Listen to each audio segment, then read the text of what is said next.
Folks, welcome back to Brew Time. It's Jane with us. Jane Omorogbe. Omorogbe? Yes. Got it right this time. Good to have you back. Yeah, thank you very much. Thank you. I really had such a good time chatting with you last time. It's like, let's just jump on again, do it all over again. People seem to love it. I had so many people messaging me going, she's amazing, get her back on. So, yeah, thank you very much for coming back on. I had a little listen to see where we got up to with questions. Do you know we answered 3 questions in an hour and a half? It's not bad going. Yeah, but do you know that's my fault because I just go blah, blah, blah, blah, blah. Me too. No, nothing wrong with that. We will go to the questions, folks, but let's have a catch up. What you've been doing? What you've been up to? I've just been, I don't know, what have I been doing? I've been going to the gym a lot and I've been coaching my clients and just running around doing normal general life stuff. But it's just, I love it. I absolutely love it. And it's really weird because I was speaking via Insta or I don't know, some social media channel with one of the other gladiators from my generation. And I was like, how is it that I'm stronger now, 30 years later, that it's just like, I don't get it. And she messaged me back, you were always strong, you just didn't realise. Wow. Gosh, that was really sweet. Yeah. I was going to ask, is there a rivalry between, maybe rivalry is the wrong word, but, between your original generation of the Gladiators and the new lot? I mean, do you look at it and go, yeah, we were better in those days? Are you going to be diplomatic or not? No, I'm pausing because I want to make sure I'm being really, really honest because I would just want to go, no, of course not. I want to double check. Is there rivalry? No, there really isn't because I just think what they're doing is phenomenal. They are, in our generation, we were like out there showing people that you can be strong and you can be fit. And in those days, it was all about being skinny and having low fat diets and doing cardio and jumping about with, G-strings on and stuff. On the weekend. Can't say I noticed. It's just because I got an image in my mind. I saw a video of Cher doing like some step aerobics thing in like this. Yeah. So that's why I said G-string. Bring it back, Jane. Bring it back. Moving on. Hi ho. So no, but I think that what's happening now is they're taking that another level, and with all the social media that they've got and the platform that they have, they're just creating an army of people that are just going to grow up with a totally different idea about what it is to be healthy. I think they're doing brilliant. I love it. And rivalry, no. To have a rival, there's got to be some competition, hasn't there? Like we've done it and it's done. There's no competition now. I hope that they're in shape as well, but years later, like most of us are. So no, it's really good. I love it. It's weird because I remember watching Gladiators, and I just realised as I started saying this that this could come across as a little bit insulting, and it's not meant to be. But I remember watching it as a kid. I was a kid and watching Gladiators on the TV, and in my mind, like especially the blokes were just like Warrior and people like that, and is it Shadow, the great big really dark guy. I mean, they were just behemoths. They were massive in my mind. And then I watched some of the new stuff when it came on, and you look at them, and they're big guys, but you look and just think, well, it's just like the bloke down the gym, the really developed guy down the gym. So in my head, it's like, well, back in the day, they were much bigger and stronger, but it's probably because I was wee. I don't know. No, I don't know. I think if you saw somebody like Giant in real life, you would still think, dude, the guy is a mountain. And what's his name? Nitro. I think if you saw him in real life as well, you'd be like, dude, the guy's legs, that's not normal. They're really, really powerful. And in our day, Hunter and Rhino, God, he looked like a box. He was solid. And I remember watching him do like 100-meter sprint, and how someone that big could move that fast, pure power. And Warrior, we used to call Big Daddy because he was just massive. Everything about him, just huge. No, you weren't imagining. I know you were. How old were you then? Now, this week we are supported by Dual Bike Training. Dual Bike Training offers bespoke motorcycle coaching that suits your needs. Based in the Northwest, Dual Bike Training can offer anything from back-to-biking refreshers to full on-road coaching programs built around you. Find Dual Bike Training at dualbiketraining.co.uk. That's Dual, Jewell, biketraining.co.uk, or on X as at Dual Training and Instagram at Dual Bike Training. Neil holds all the top advanced motorcycle certificates from ROSPA, IAM and BMF. He also volunteers for Cheshire Bike Safe. He's a qualified lecturer in engineering, so you're going to be in safe hands. Have a read of his testimonials at the website dualbiketraining.co.uk/testimonials. Ride smoother, faster, sharper. A massive thanks to Dual Bike Training for your support. God, well, I was born in 76, so Gladiators was that late 80s and early 90s to mid 90s, wasn't it? I did it in 93. Okay, yeah, so I'd have been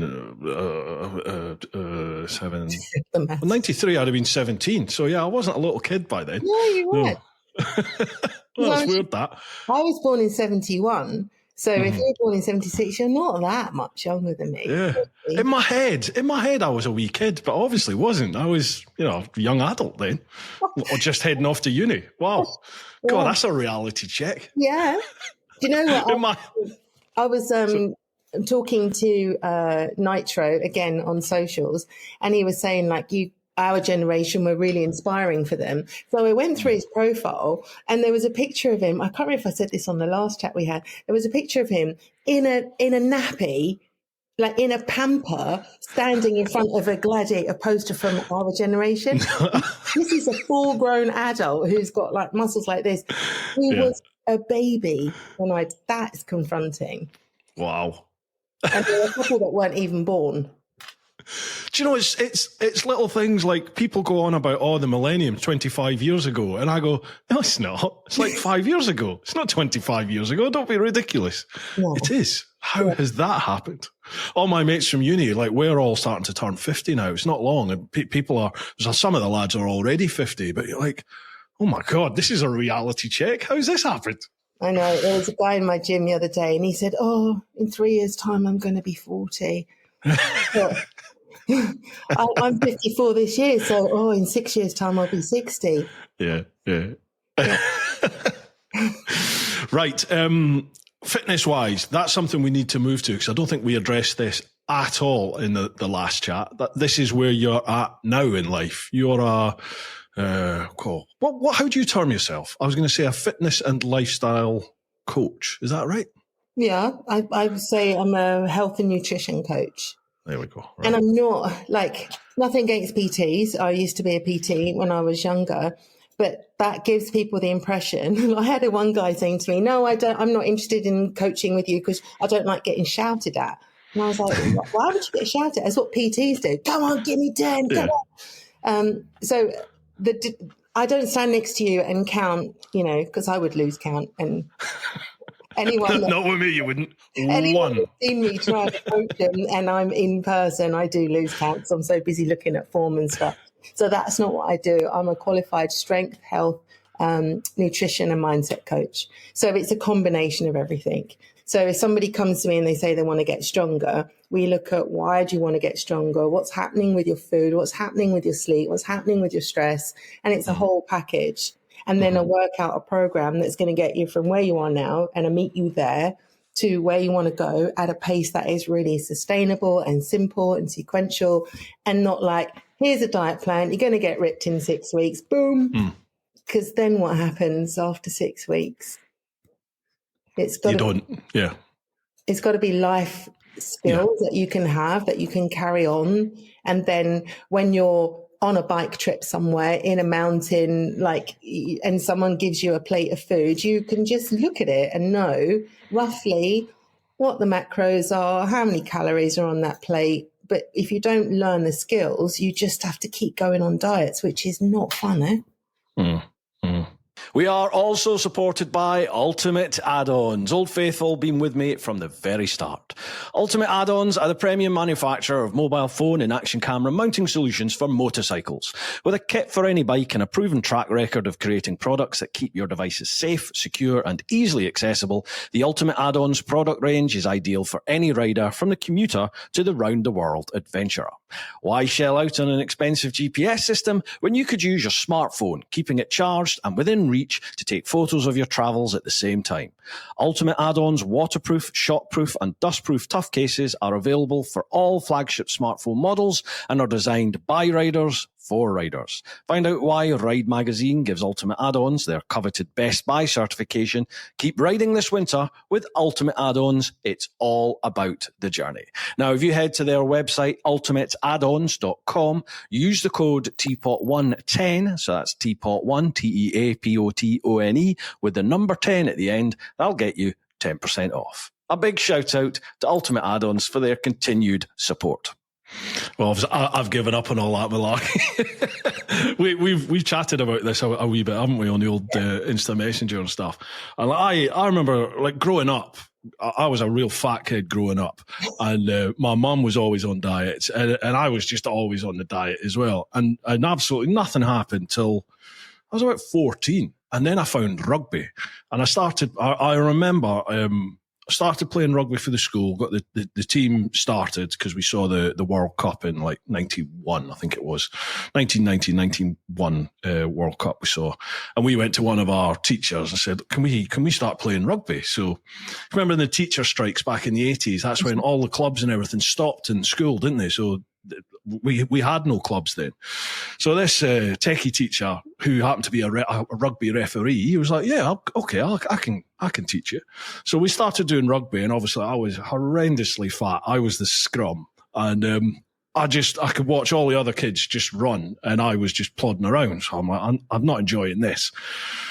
And there was an adult side in a town near us, and a couple of boys said, look, we're going to go and train with the senior side, the adult side. Do you want to come? So I did that, and the whole summer, like for 7 weeks, I just the switch went. I've chatted to you about this before. The switch went in my head, so I would cycle 11 miles each way every day during the summer holidays. So 22 miles a day of cycling.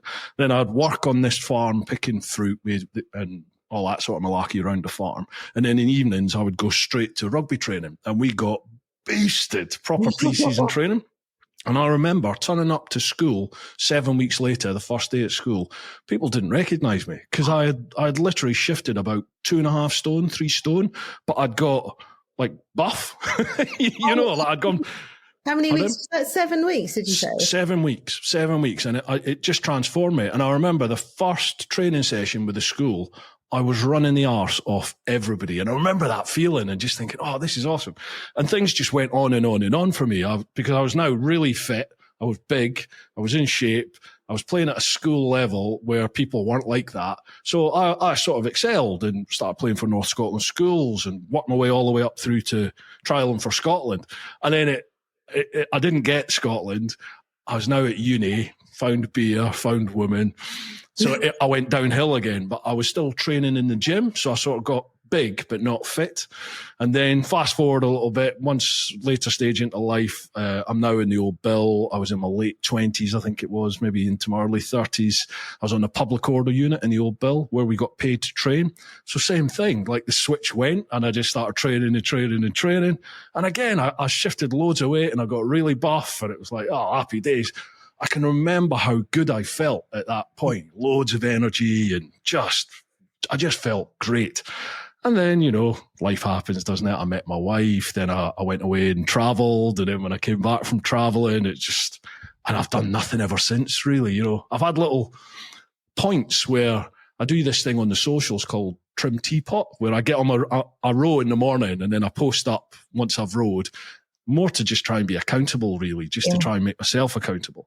But we had this nice little community where other people were like, yeah, I want to be involved with that. Tag me and that'll kick me up the arse. So we had a nice little group of us together. But there's really only about 2 or 3 people from that group who's still doing it. You know, 3-4 years later, they're still doing it every day. And I watch it, I look at it and just think, you're pathetic. You are absolutely pathetic. You can't even do 20 minutes, half hour on a rower. It's shocking. I need that switch. What do you think is going on? Sorry, I interrupt you. I just want to be like, I just want to understand what is going on in your mind when you know how good you feel when you're doing it. When you say, life gets in the way, what do you mean? How? I don't really know, because I know it sounds ridiculous. I think I've always had that switch that went, and I've been waiting like 10 years now, and the switch hasn't gone, and it's like, maybe I need to do something, but I don't know. I think I've just got inherently lazy. I've got a lot of work to do, and you think of every other reason not to train and every other reason not to eat healthy. It's just, I'll just grab something here, I'll just grab that, and before you know it, you're nearly 21 stone. So there's this thing, the comfort zone, where everything is just super comfortable.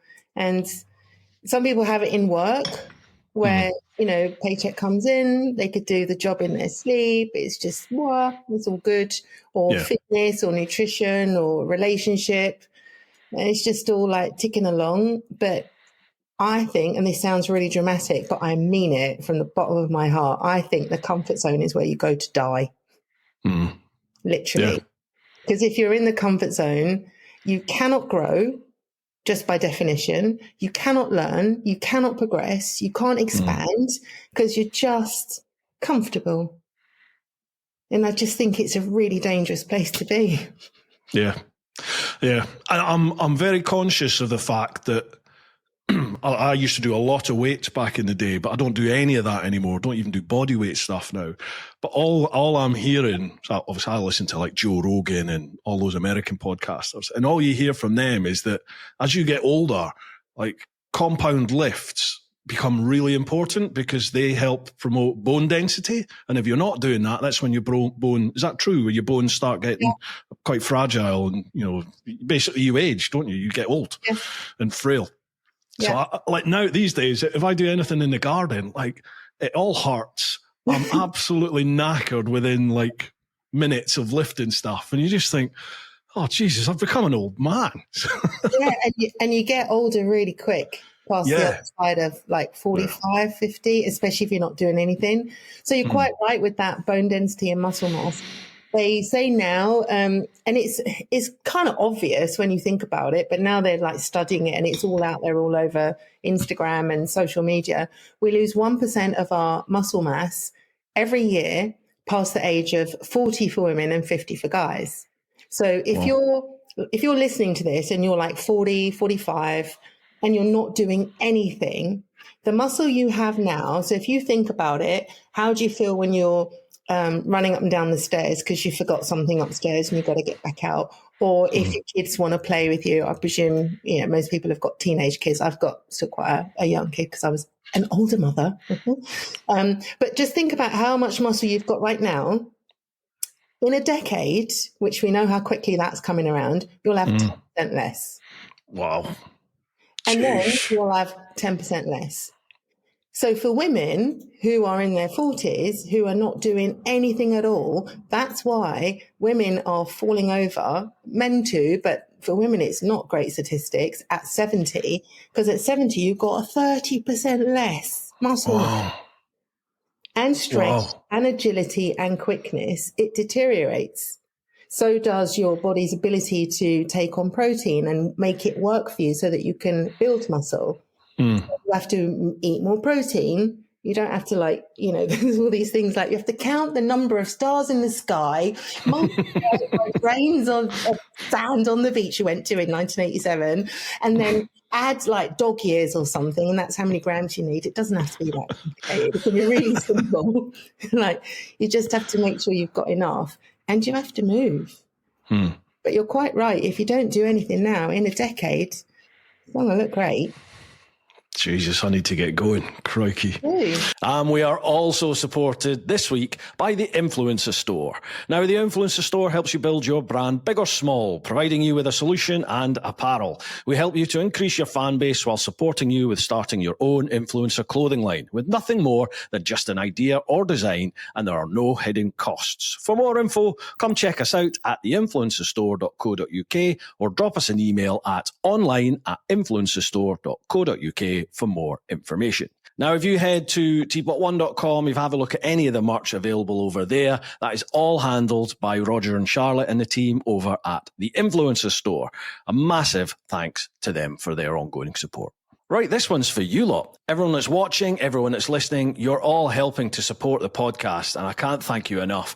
Every time that you like it, every time that you listen to it, download it, watch it, every time you give it a thumbs up, when you subscribe or follow the podcast on any platform that you happen to be consuming it on, every time you tell someone about it and they then go and do it, it all helps massively. And it's you guys that have helped push Brew Time up there to the top 5% of podcasts globally.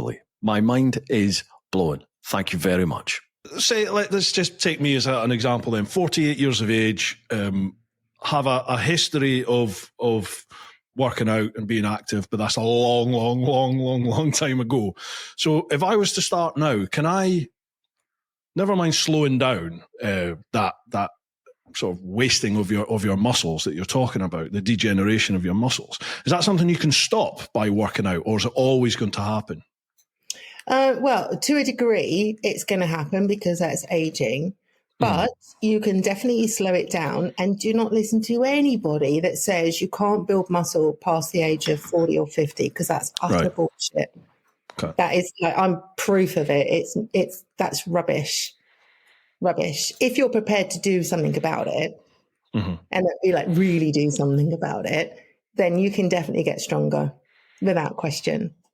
Whether or not you could end up being 90 years old and still, having said that, I'm just thinking there's a guy in my gym called Jerry who I've got such a crush on him. He's so gorgeous. He knows because I call him my gym crush. He's 80. Yeah, Jesus. And he can lift as much as me, and on some exercises more. Really? Yeah. Wow. He's astonishing. He'll do single arm rows, where you've got a dumbbell and you lean against something and you row up like this. He can do a single arm row with 26, 28 kilos, a dumbbell in each hand. That's a lot for an 80-year-old dude. Jeez, yeah. Wow. Yeah. But I see him at the gym at 4 times a week? Every day. He's probably been doing that for decades, hasn't he? Yeah. And he doesn't stop. And he knows at the minute he stops, he's going to suddenly be 80. So it's never too late. It's never too late. But not doing anything about it is not a solution. It's just not an option. So how do you go about starting something like this then? Do you turn up at a gym and just present yourself in front of the instructors or the staff there and go, help? Or like, do you approach somebody like you? There's a zillion ways to do it. You can just look out on social media and see what information you can find. You can ask someone that you know that's like, if you know someone in your circle of friends that's in shape and they're obsessed with it or they love it, or that you could learn something, you could just say, can I hang out with you for a bit? What would you suggest I do? You could go to the gym and just say, like, could you write me a program or something?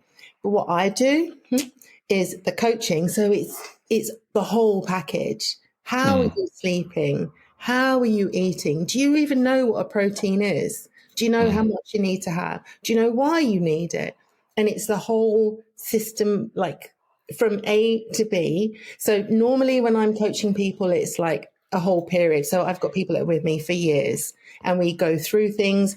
Like repetition is the mother of all skill, right? So you keep going over it. So you start with a routine that becomes a habit, that becomes an identity. And when it's an identity, guess what? You don't need any willpower. Well, you don't need as much.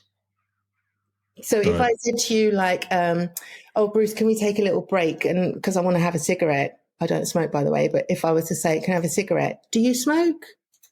Me? No.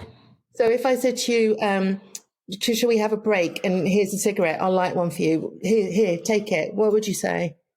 I'm all right, thanks. I'm all good. Because It's not what I do. yeah, it's not what I do. I don't smoke. It's not what I do. That becomes your identity. So I had a client the other day who's been with me for 6 months, and they went on holiday, and they said to me, what am I going to do on holiday? Like the train, I'm going to put on weight. I'm going to be sampling different foods. And I was like, go and have fun. Don't think about it. Just enjoy it. And you know what? They came back and realized that what they'd learned, which you won't learn from a diet, is all these skills started as a routine, became a habit, became identity. So yes, they indulge a little bit more, but not as much as normal, because their identity says, I'm the kind of person that thinks about my food choices, looks at my portions, makes sure I get my steps in, thinks about what kind of exercise I've done. And then the willpower, because that is going to leave you just standing whenever shit hits the fan. Willpower and determination, they're out the door, aren't they? And what's left? The reason that you've started and your identity. And lastly, a huge shout out to all of you over in the clan on Patreon. You folks have supported me since I took the leap to do this all full time way back in 2020. I literally could not do this without you. To this day, I couldn't do it without your support. So heartfelt thank you. Your questions are the bedrock of the podcast here at Brewtime. And your support really does mean the world. Folks, if you fancy getting involved with the clan, head to patreon.com/TeapotOne and come and join the fun. We do live streams that are only for the clan over on Patreon. I do meetups purely for the clan as well. They are normally UK based, but this year we're pushing a little bit further afield. Again, details are available over on the TeapotOne Patreon page and also in our private little Facebook group that we've got. Be great to have you along. If it's something that you think tickles your fancy, check it out. Patreon.com/TeapotOne. And to existing clanners, thank you very much. Right, let's get back to it. I think that's part of my issue, is that I used to have loads of willpower. I am an inherently stubborn person, and I think I used to use that to my advantage, so that when I focused on something and I wanted something to happen, then I just threw everything at that, I just focused on it, and I'd always been like that, whatever it was that I wanted to turn my hand to, I could just focus on it and go for it. I think, I don't know. I think I've had such a long time of just being lazy, basically. And it's the easy option not to train. It's the easy option not to worry about what you're eating. Now it's like, I'm out of that. I'm out of that sort of psyche, that mentality that you just spoke about, where that is your identity. That's what you do. I'm out of that flow. I need to get myself back into it. But if I mean, I'm not a therapist, but you don't seem happy with this choice that you've made. Oh, I'm not. I hate this. Yeah, you're not happy. I hate this. This always I find so interesting. I studied psychology when I was younger, so I just love all the mindset behind it. Yeah. When you said this is easy, you do the easy choice. I suggest, sir, that it's not the easy choice at all. Because actually you're taking an easy choice that you feel like shit about. What's easy about it? Do you know, the way I see it, right? Sometimes, I don't know if anyone's listening and they're into football or basketball or something, or biking. If you think of it like life as a basketball match or a football match, or I used to race the endurance championship, the Low Budget Cup. And so I organised it, and I participated in it. It's an amateur endurance championship. It was just for fun. And I had an SV650, and it had a normal tank. So we fettled the tank, so it was 24 litres, so that we could run for an hour and a half. And because normally in 3 hours, that's the length of the race, you've got 3 riders, and it was me and my friend Sarah, and we just rode together. So we wanted to ride for an hour and a half.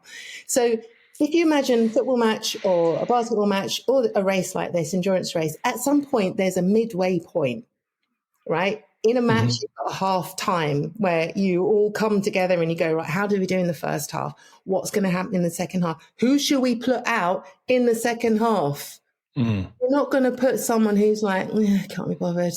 Catch the ball, I'm not interested. if you're doing a race like the endurance championship, whatever's happened in the first half has done. Don't cry about it. It's done. Let's just see if we can go back out in the second half and bring our A game. And so I hate to break it to you, we're in the second half, mate. There is no first half. We're done. It's finished. We've had the break. Whoever is going to ride the bike for the second half is now on the bike. We had an SV650. It had 70 brake horsepower at best at the back wheel. One race, it dropped a cylinder, so we had nothing. I had to change down to get up a hill. It was like, no. on the track. Yeah, seriously, it was in the Nürburgring. But if you look at the bike like your body, maybe you've been dealt a bad hand. Maybe you've got something that's not as, healthy and fit or whatever. You've got knee problems, you've got heart issues, whatever, like the SV dropped a cylinder. But you're just going to make the best of it. And you're going to get to the end of the race because at some point the checker flag is going to come out. It's going to drop. So who are you going to put out in the second half? Yeah. Sorry, I get on my soapbox about it because No. I need that sort of stuff. My mother is in her 70s and she's broken her hip, broken her wrist. She's not keen on moving and getting stronger, and it scares the shit out of me. I really don't want that for her, and I definitely don't want it for me or anyone that I care about or any of my clients. And it's not about extending your lifespan so that you live as long as possible. Like, that's not the point. It's about extending your health span. Yeah. So that if in a couple of years checker flag goes out and it's game over, fair enough. But you would have had fun and you would have got up every day and be proud of yourself. Like, I'm showing up as the best version of me until the whistle blows. Yeah. And absolutely. And I know I'm really aware. Sorry, I've got something in the back of my throat there. I'm very aware of the positive impact exercise has on you. Because when I do drag my ass onto the rower, I really like rowing. So I row a lot. I've got a rower just behind the computer here. So it's not even like I need to go far. It's in the office. But when I finish like a session on the rower, I'm absolutely hanging, but afterwards you feel great. For the rest of the day, it's like, okay, I've ticked something off. I've accomplished something today. And when you get into that, there's a few times where I've managed to get 3-4 months out of it. And once you're into the flow of it all, of getting up in the morning, coming down onto the road, do your rowing, get that done, move on with the day, it's great. But at some point, I just fall off the wagon, and then it's like months before I get back on it. Well, why do you think you fall off? I don't. Well, talking about it now, like in my head, the reason I do stop rowing is generally it's because something comes up that day where say I've got to get up at 2-3 in the morning to go somewhere on the bike, or I'm away on a tour. So for that period, I'm away. I can't row. I'm away. And then when I come back, it's just I have a huge mountain, a massive backlog of content that needs to be edited for the channel and stuff. And it's like a noose around my neck. It's terrible. So in my head, I think, do I row or do I just get to work? And it's really easy just to go half hour, 40 minutes on the rower where you feel like shit and, you're hanging out your arse, or just go and sit at the desk and edit and you're working. You're working. That is so interesting because you started off saying how good you felt when you rode. I know, yeah. And then you twist it. And do you know what it sounds like? I see this a lot. Normally when clients come to me, sometimes I call them clients, sometimes students, depending on how I'm feeling, because they're really learning so much. But usually in about week 6 or 7, there's a period where what you're just talking about happens. And it's almost as if you imagine you've got an unconscious that is super loud. You can't hear it, but it's super loud. That is what's steering all of our decisions, this subconscious that, the stories that you tell yourself and the things that your mum and dad used to say and all of that is in the... And so you get to a point where you're going to change your life. People jump in my program. They're like, yeah, today's the day. I'm going to change my life. Then everything's going to be great. And then about 6 weeks in, this subconscious goes, what are you doing? We don't do that. Wait, you're really going to eat that again? No. And then all of a sudden, you just let that jump in the driver's seat again, and you sit over in the passenger seat, and then you're off again. And so this is why the coaching is so cool, because we dive into like, what is going on? Why? If they're in my program and I see that they're not doing the work, then it's not like, hey, get down and give me 10. Come on. A conversation like, what's happening? How are you feeling right now? And I had somebody the other day literally say to me, she verbalized it and literally said, it's like there's a voice that's in me saying, this is not what we do. And I so want to ignore it, but I can't. And it's the subconscious that's saying, this is not. Have you heard Tony Robbins talk about it? He explains it in like a thermostat. Right. My first Tony Robbins book when I was 21. I find him fascinating. He's very shouty. He's either love it. Do you know who I mean? The big American. Yeah, the lifestyle guy. Yeah. Yeah. You either love him or hate him, but I've been following him for about 30 years. I find him really interesting. And he talks about it like being a thermostat. So if you're like, a 20 degree or something, and then that's where you are, and the temperature gets really, really hot because you're improving, and yeah, you're flying. Something in you says, wait, you're not that. Come back down again. And like the other way around, if you were to fall down lower than your 20 degree stable, you fall down, something in you says, come on, get your shit together because we're not down here, and it brings you up. So it's about changing your mindset as to what is your identity. Are you somebody who, and then when you said like, yeah, you get back and you've got like a backlog of stuff. I run 2 businesses in 2 different languages. I'm a single mum. I'm in the 50s. I'm menopausal. That's another thing on top of it. And it's about the priorities. So I'm sure if you unpacked my whole life, there would be balls that I'm dropping that are really important to you. You'd be like, how could you just let that ball drop? For me, it's not as important as this one. So I just hope that the balls that I'm dropping will bounce. And if they don't, so be it, because I'm not dropping this one. Yeah, I mean, it's that's. I see me in everything that you're saying there. It's weird though, because like when you said that same voice that can often be up here and like drag you down, but it can also be the one there and that brings you up. That one that brings you up, that was me. That's the one I always remember. Is the right, fuck all that. Just come on, let's go. Let's get it done. You're knackered, but get out there, get down the gym, go training, go to the rugby pitch, do whatever it is. Get it done. You need to get it done. But at some point, I don't know when it was. At some point, it was like there's an easy. It's like what's the point?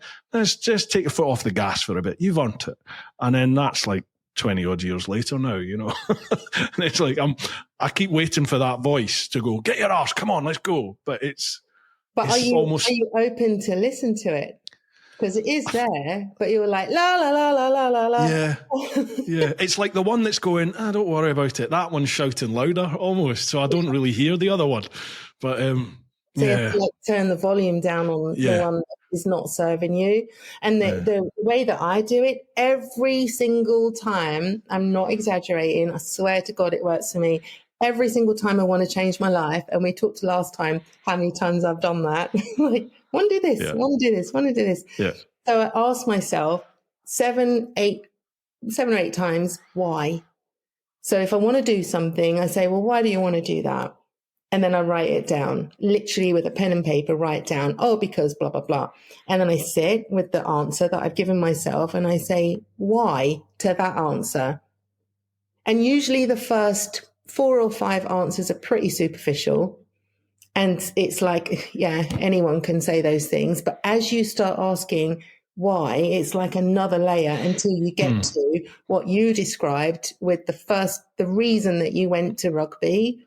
The real reason was how shit you felt as a kid, not being able to show up and like compete and just be part of the gang. And like that is what made you cycle every day and then work in the field and then go training and then because your why, the why is always stronger than the how. And when you find a why that really matters to you, that's what drives you forward. And sometimes you've got to have it written down and on a Post-it note or something so you don't forget it.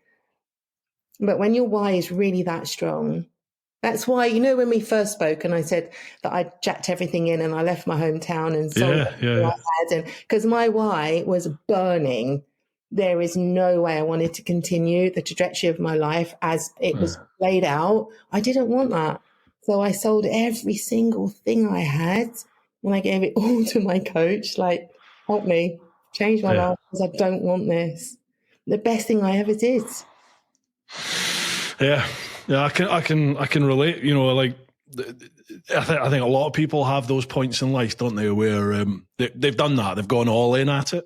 Yeah. They just, I haven't. I think that is the switch that I keep referring to in my. I keep waiting for that to happen in my head, and it's not, and it always used to. So I think, as you just said there, I need to identify something that is that switch and turn it on. Yeah. But sometimes it takes actual, work to sit down. If you really want to change something and you can't find the impetus to get started, then sometimes it's about like literally sitting down and thinking about it. Because, everybody knows you're supposed to eat 5 fruit and veg a day. Who does that? It's almost impossible to eat that much. And you've got to do your squats, keep your testosterone levels up. And as I said, eat a mountain of protein every day. And all these things that you're supposed to do. And it's so difficult to get it all done when you've got life as well. But if you take the time to think about why is it actually really important to me? I've told you about my mum. That is like, I don't want that. And it might happen. It might just be a genetic thing, which is another thing that always makes you laugh. And people say, yeah, but look at you. It's genetic, isn't it? Yeah, it's not the 30 years of going to... No, yeah, exactly, yeah. That's got nothing to do with it. It's just genetics. You're just lucky, that's all. Yeah, you want to see my mum. It's not genetics. But that's part of my why. That I'm 53 now. I'll be 54 in a couple of months. And she's only 24 years older than me. And we're very different genetically. Like she's about up to him. She's pasty white, quite fragile, like very different looking. But I still have her genetics. And what's happening to her, I just think, yeah, that's my why. So when you figure out your why, that will get your ass in gear. Right, I've got some homework, folks. I've got some homework. Yeah, I have a really nice worksheet that I've written for people that are struggling finding their why, and it just talks you through how to break it down with a little explanation about how I do it. And it's something that I did another version of it about 3 years ago, where I was stuck in a place and I'm like, I don't know if I want this for myself. So I sat down and I really got the why. And then all of a sudden you keep going, why? Yeah, but why? Like if you said, I want to earn X amount of money or something. And then you go, but why? Oh, because I want a car or a house or whatever. I want to go on a holiday. But why? But why? But why? And then you'll dig down. And I've had people say, oh, because we never had anything as kids. And it just made me feel so shit that I didn't feel safe, because I didn't know if we were going to have food on the table. That's why, not like I want a car or whatever. Yeah. And when you dig down enough, then you're like, okay. And that is the why that holds you true when the motivation and the willpower has just left you for a minute because life got in the way, because you've got a mountain of stuff to edit. Yeah. I mean, I know for a fact there are loads of, certainly loads of blokes. No doubt there's going to be lassies as well. But within my sort of community, when I go away on tours, it's mostly all blokes that come away. And a lot of us sit and chat about exactly what we've just spoken about, how, back in the day, in our glory days, we were all like contenders back in the day. Eh? That's how everyone talks. But, I think most of us have, certainly the people I hang about with, we're at a stage now where we're not, we've let things go quite a bit and we talk about stuff and we're all in the same sort of mentality as I've just chatted about here. So there's going to be loads of people in that same boat as I am. So how would you suggest then? Would you like contact yourself? Yeah. And then we just go from there, or yeah. So what happens?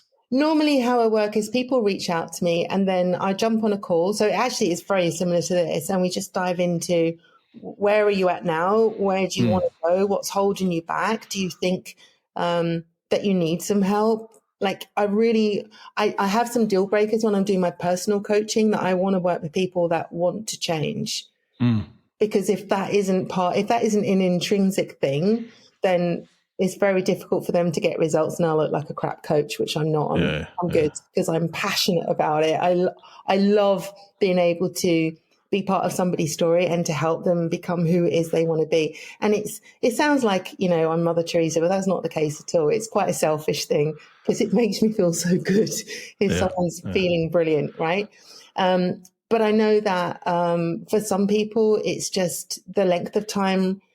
They find that a bit daunting, or the budget they might find a bit daunting. So I'm producing a product now that's like a low ticket version, so a cheaper, more budget friendly version of the personal coaching, and it's a group format. So people can find it on Insta. I spoke to MCN the other day. They're thinking about running a giveaway in MCN. Oh, wow. Hopefully. We should be able to clarify that at some point. But yeah, so basically you would enter the program. It's a different budget to the personal coaching because it's got a group format. So there'll be a Zoom call with everybody at the beginning. There'll be one at the end. And then at the end, once you've graduated, it's 6 weeks instead of months and months that my personal coaching is. And at the end, you have the chance to book a free 15-minute call with me so that we can talk about what you learned, what you struggled with. Do you want to continue? What are the steps that you would need to put in place to be able to continue on your own or with me? So it gives you level 1, because the way I coach has got 3 levels of nutrition. And level 1 nutrition, the very, very basics to get you started. There will be 2 different versions of exercises. So one with body weight for people that have never moved before or very rarely, or who have got out the habit, and then one just with dumbbells. So no barbells, no machines. And then there will be some mindset exercises. So every week, more or less, you'll have a mindset exercise to help you figure out what it is that you're telling yourself that is not really serving you, and how can you change that to suit the future that you want to build for yourself. And at the end of the 6 weeks, you should have made enough changes that you can decide for yourself, like, okay, I really want to do this. Because 6 weeks, 12 weeks is not enough to change your life completely, but it's certainly enough to give you a bit of a kick up the bum and like a slap around the face, like, what am I doing? Second half, we're in the second half. God. Can't stress it enough. That's really profound when you said that. It's like, shit, we are. You're right, we are. I don't mean to scare people with it. That's not the point. I find it, okay, honestly, as I said, I'm in my second half. I'm way over second half. I'm 53. Well, maybe not, but let's just assume I don't live to 106. So you're in your second half, and what a privilege. It's not like, what a privilege to still be here. I have friends who aren't, parents who aren't. Yeah. So what a privilege. We're still here.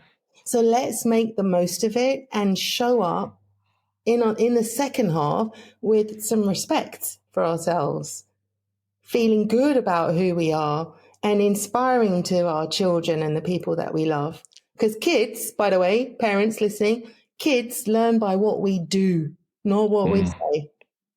Well, I have a 14-year-old. It's quite obvious that he's watching more than listening. Okay.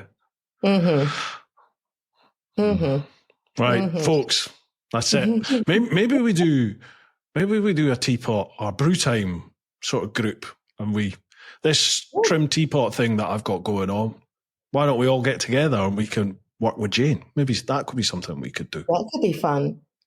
You're going to do accountable to everybody. You're going to do the course? Yeah. Yes. Yeah. That would be so it's cool. Time. Yeah, it is time. It's just 6 weeks. The workouts are like, and a lot of people, they'll say to me, oh my God, how long do you work out? Yeah, thinking I'm going to say every single day for like 500 hours. It's not like that. Today I was teaching, so it was a couple of hours. But normally but it was Yeah, teaching. I get you. I get you. But my workout this morning before I started teaching was like 25 minutes, 30. Beasted myself, got it done, in and out, bam. And yeah, if I've got time to chill and sit in between the sets and have a little chat, it could be 45 minutes or an hour, but it doesn't have to be longer than 30 minutes. Can't tell me you can't find 30 minutes. Yeah, it's true. I mean, the amount of times I say that to myself, that I've, you sat on the pan for an hour scrolling through utter dog shit on your phone, aren't you? You're like, well, waste your life. Sat on the couch just wasting hours. Well, do you know, for example, what you could do? I have a client who does this. So we set different habits as well because I work with an app. And before I jump into that one, I have people who say like, it's not going to work if I don't have you next to me. That's a bit like saying you want to lose weight long term by following a diet. So you'll have somebody. Sorry, my phone keeps going on. You'll have somebody standing next to you telling you what to do. That doesn't give you any agency over yourself.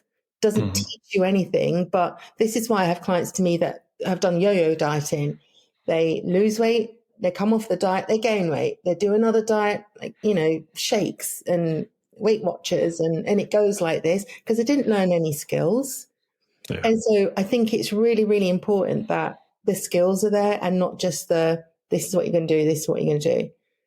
And when I've lost my train of thought, but when you were saying about being on your phone, I was speaking to somebody the other day and like, okay, next time you're going to send a text or scroll, just sit against the wall and do it. Just do a wall squat. Oh, yeah. Uh-huh. Yeah. Yeah. Then you're going to feel it. You certainly will if you're there for an hour, and Craigie. The chances are you're going to scroll for less long as well. Uh-huh. Yeah. That's a good point. If you say every time I'm just going to waste my life looking at stuff that's just, I fell down. Some of it's super interesting. I'm not going to lie. It's like there's a lot of really useful information out there, but it's so easy to fall down that rabbit hole. Yeah. So the minute you know, like, what am I doing? Go and do that sitting against a wall. Yeah. I like that. I like that idea. Yeah. Yeah. So this is the way I build habits in so that they're really easy. Wake up your brain. They're all sustainable, sequential, simple. And so if I say, like I got some guys that are really heavy lifting, and I work with women and men, and they're lifting really heavy, and then shit hits the fan, they get sick, the kids have got exams, work goes crazy, and they can't do their 40-minute workout anymore, then we break it all the way down, and they've got like a 5-minute mobility program, because the time that you invest in yourself, that's what we need to protect. Because otherwise, like you've noticed, if you don't protect that time, you fill it with something else. Usually other people, if you're female, you will fill it with other people, like caring for someone else.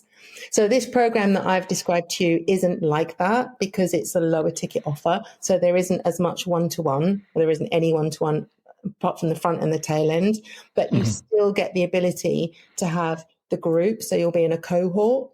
We'll have communication in the group, so everyone there'll be weekly check-ins like I normally do, and I'll ask you a series of questions and you will answer in the group and everyone will support each other. It's really beautiful how it works because you're all in the same boat. And it's topped and tailed with these Zoom calls and a 15-minute chat like, what'd you learn? How'd you get on? Good, eh? All right, let's do it. Let's do it.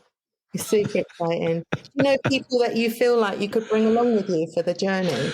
I do actually. Yeah, I think I'll have a little chat, but I think I can get a little group of us together for something like this because I know there's at least a handful of lads that are in exactly the same boat that I'm in. You know, we chat about it over a beer and a pie and chips when we're out on the bikes. You know.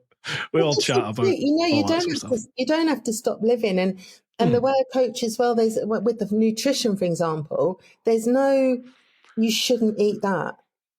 It's not a punishment. It's just, do you know what it is? And does it fit your identity? It's not like you can't ever have it, because that just feels crap. Yeah.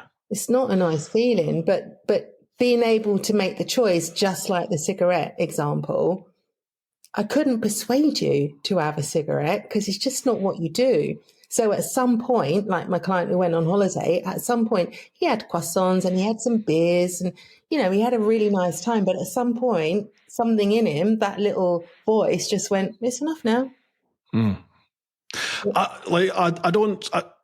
I don't smoke cigarettes, but I like a cigar. But I'll only have a cigar every now and then because I know they're not good for you. But I'll have the odd one, you know, and I'm quite capable of just having 2 or 3 cigars a year, you know.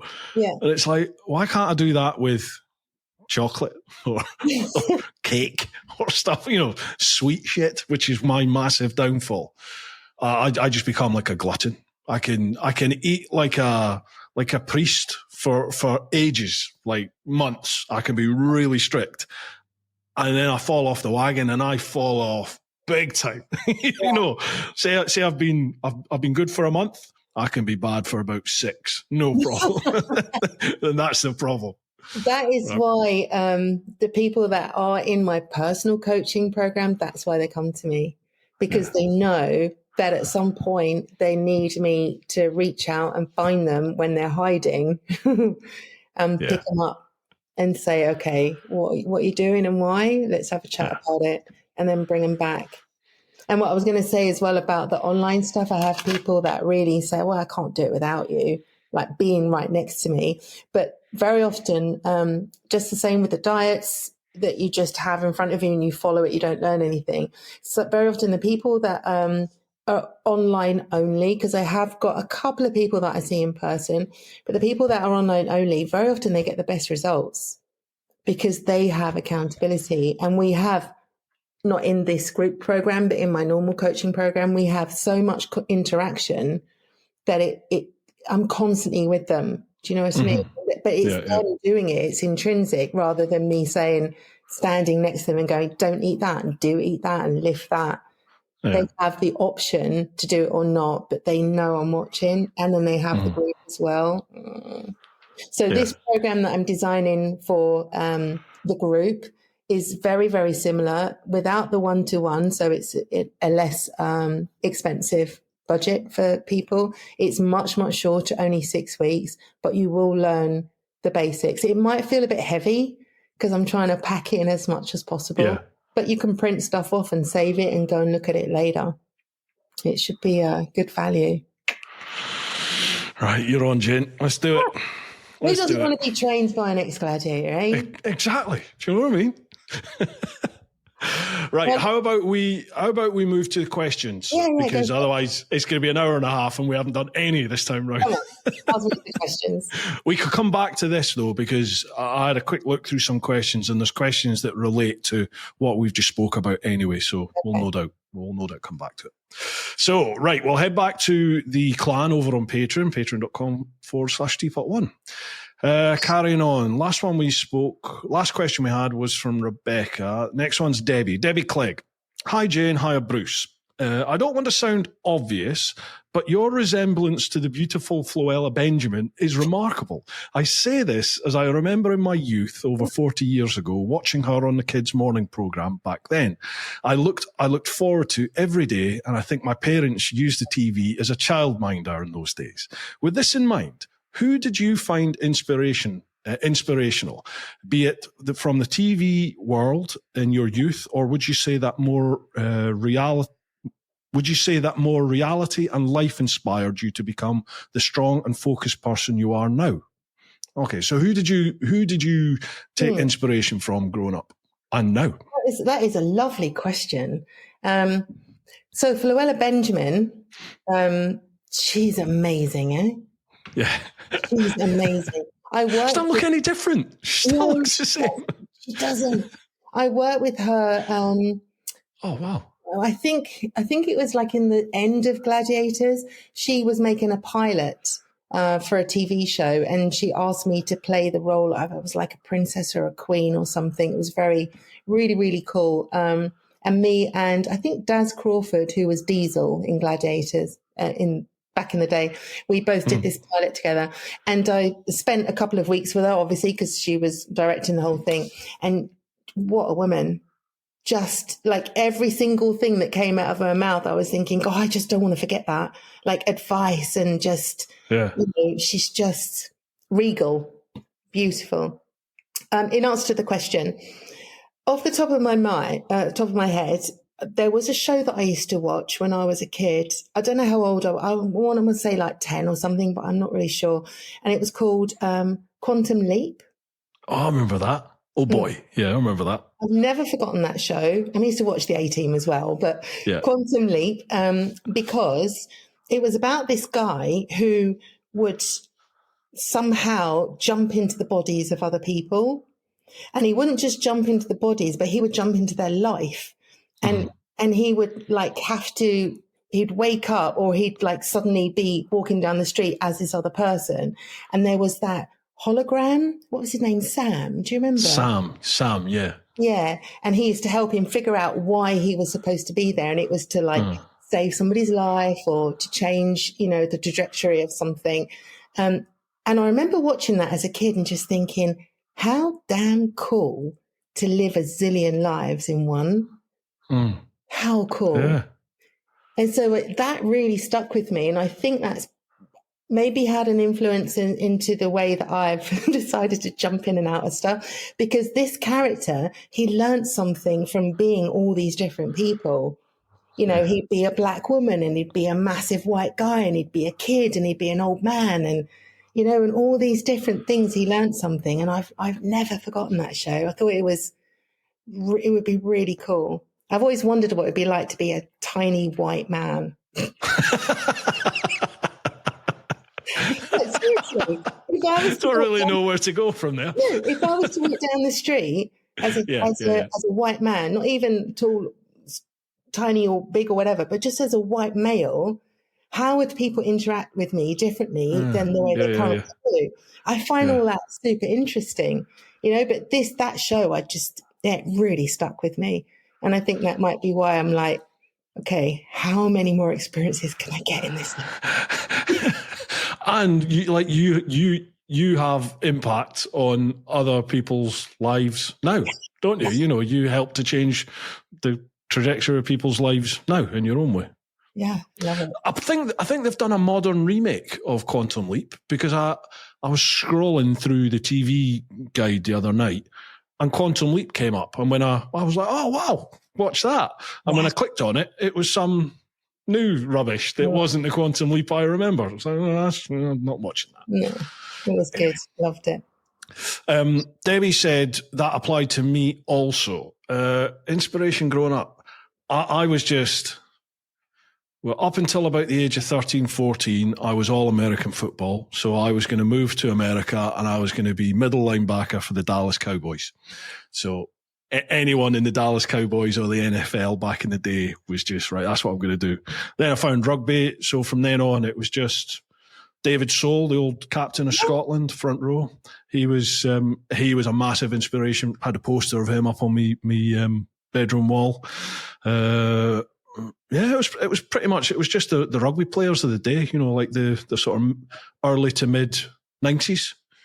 It was Finlay Calder, people like that. Any sort of rugby buffs from that sort of era will know who Finlay Calder is. Met him one day, and he was everything that I always thought he would be. He was like, people say don't meet your heroes. Well, I met him, and he was everything. A tiny man, but solid as a rock. And just wow, what a character. And then these days, who's my inspiration these days? Cool. Geesh. I think that's maybe what I'm lacking, I don't think is there anyone that blimey, I'd never thought about that. It doesn't have to be somebody famous. It can be somebody, like if I was to, if I'm thinking of somebody that I actually know, this is going to sound so cheesy. The first thing that springs to mind is my son. Mm-hmm. Because he's so pure. He's a kid, eh?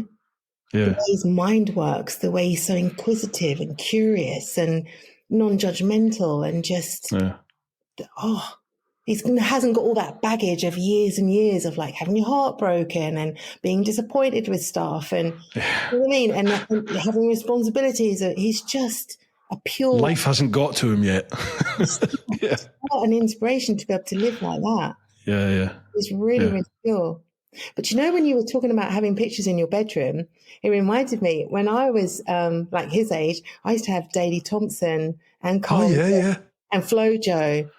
Just athletics, I would watch for hours and hours and hours. I was convinced I was going to go to the Olympics. Yeah. What would be your event?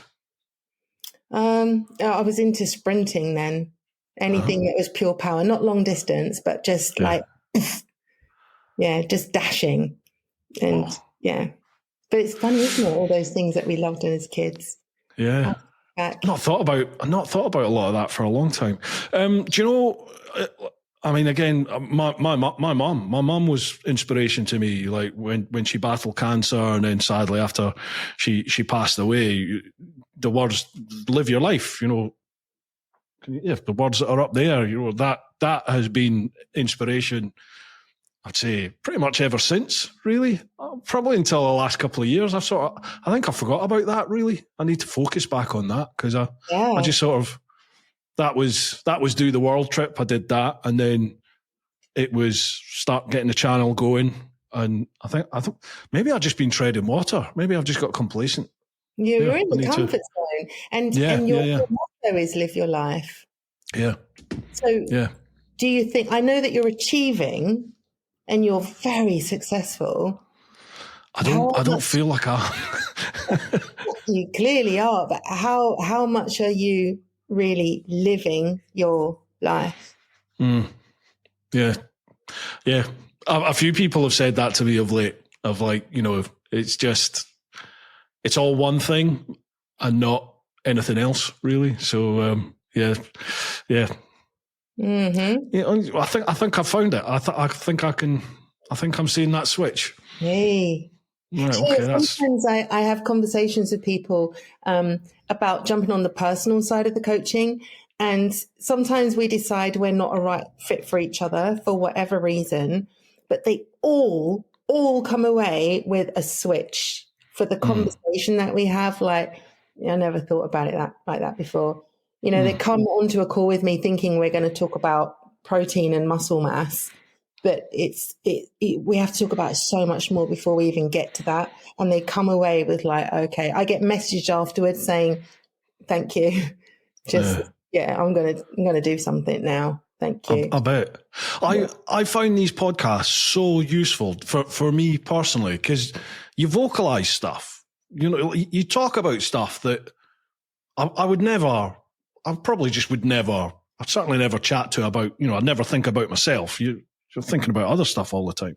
But you come on this and you chat with people about all different things. And it forces you to get quite, what's the word? Introspective, is that the word? When you start looking inside? Yeah. I find it really useful coming on here. It's like a little therapy, isn't it? It is. A lot of people have said that to me after, you know, when we finished. They're like, God, I really enjoyed that. Or a couple of days later, they're like, that's really got me thinking about this or got me thinking about that. And you're like, oh, cool. Yeah, me too. Yeah. You're serving people, aren't you? And you're serving yourself and you're serving other people at the same time. It's brilliant. It's cool. Yeah. Cheers for that, Debbie. I think you've maybe helped me there. I'm feeling something, yeah. Anyway, Two Bob Rocket. Good morning. Hope you're both well. A bit late in the evening now, Bob, but you know. I was never good at PE. A bully of a teacher, only interested in football, rugby and running. I was never good at PE. A bully of a teacher, only interested in rugby, football and running, as they were all outside so he could have a smoke. I think that's why he wasn't interested in PE. Yeah. I was fittest when I went skiing many years ago. At 65 now, my exercise is walking the dog. Anyway, my question. These days, I find myself with stiff joints in the morning. What exercise can I do to alleviate this before I need a Zimmer to go for a midnight pee? Oh, bless.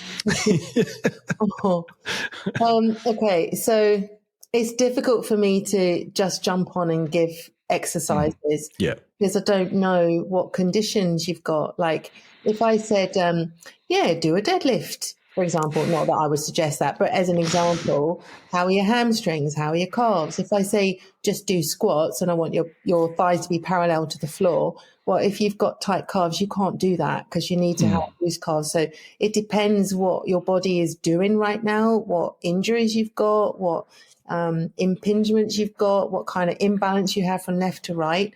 But it's definitely not too late to do something. If you haven't done anything for a while and you're 65, you're walking the dog, which is great. So that's what we call steady state cardio. If you do steady state cardio, 50 to 60% of your maximum heart rate, which is 220 minus your age, then that is generally speaking fat burning. So you should be, making sure that you're staying, your body is not packing away the fat reserves as much as possible. It's not going to work your heart as much as higher intensity cardio, but depending on what your goal is, would depend on where your intensity rate would be. But I would suggest doing things like gentle stretching, again, depending on what your body can handle, and things like watching not just the movement, but making sure that you have enough water intake. Think about, what are your food choices? Are you getting enough sleep? Because I could just say, here's 10 exercises to do. But if you haven't slept well enough the night before, then that could actually be quite stressful for your body. So it's a whole combination of things. But the walking is great. You can gently stretch your hamstrings and your calves, your quads.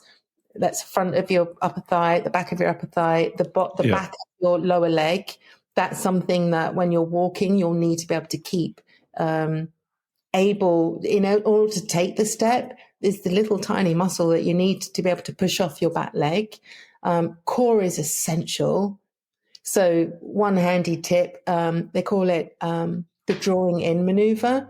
So you pull, if I were to drill a hole in your spine at the back and pull hold of your belly button from the inside of your body and pull it, that's drawing in. Another way to visualize it is if you've got a pair of jeans out of the cupboard that are way too small and you're convinced they still fit, and you get them up over your thighs and you're wiggling your hips in and you've got them over your bum, and then there's a gap like this and you need to do the zip up and you're going to pull the zip and pull in. It's not breathing in, it's pulling. You're like, I'm doing it as I'm sitting here. You're pulling in your navel all the way in to do the zip up. That you could just do anywhere. You could do it now while you're sitting chatting to me. I am. As you're talking, I'm like, pull that in. I'm getting cramped. That will protect your spine in your normal everyday activities. It's probably one of the most important things to do.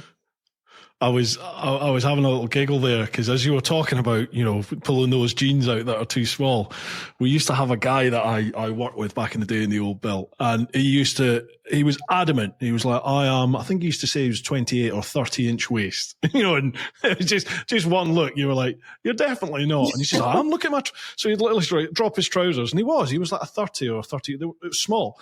But the thing was, it's like he basically lifted his stomach up to get the trousers done, and then everything just went woof round about it. But he got into those trousers. So in theory, there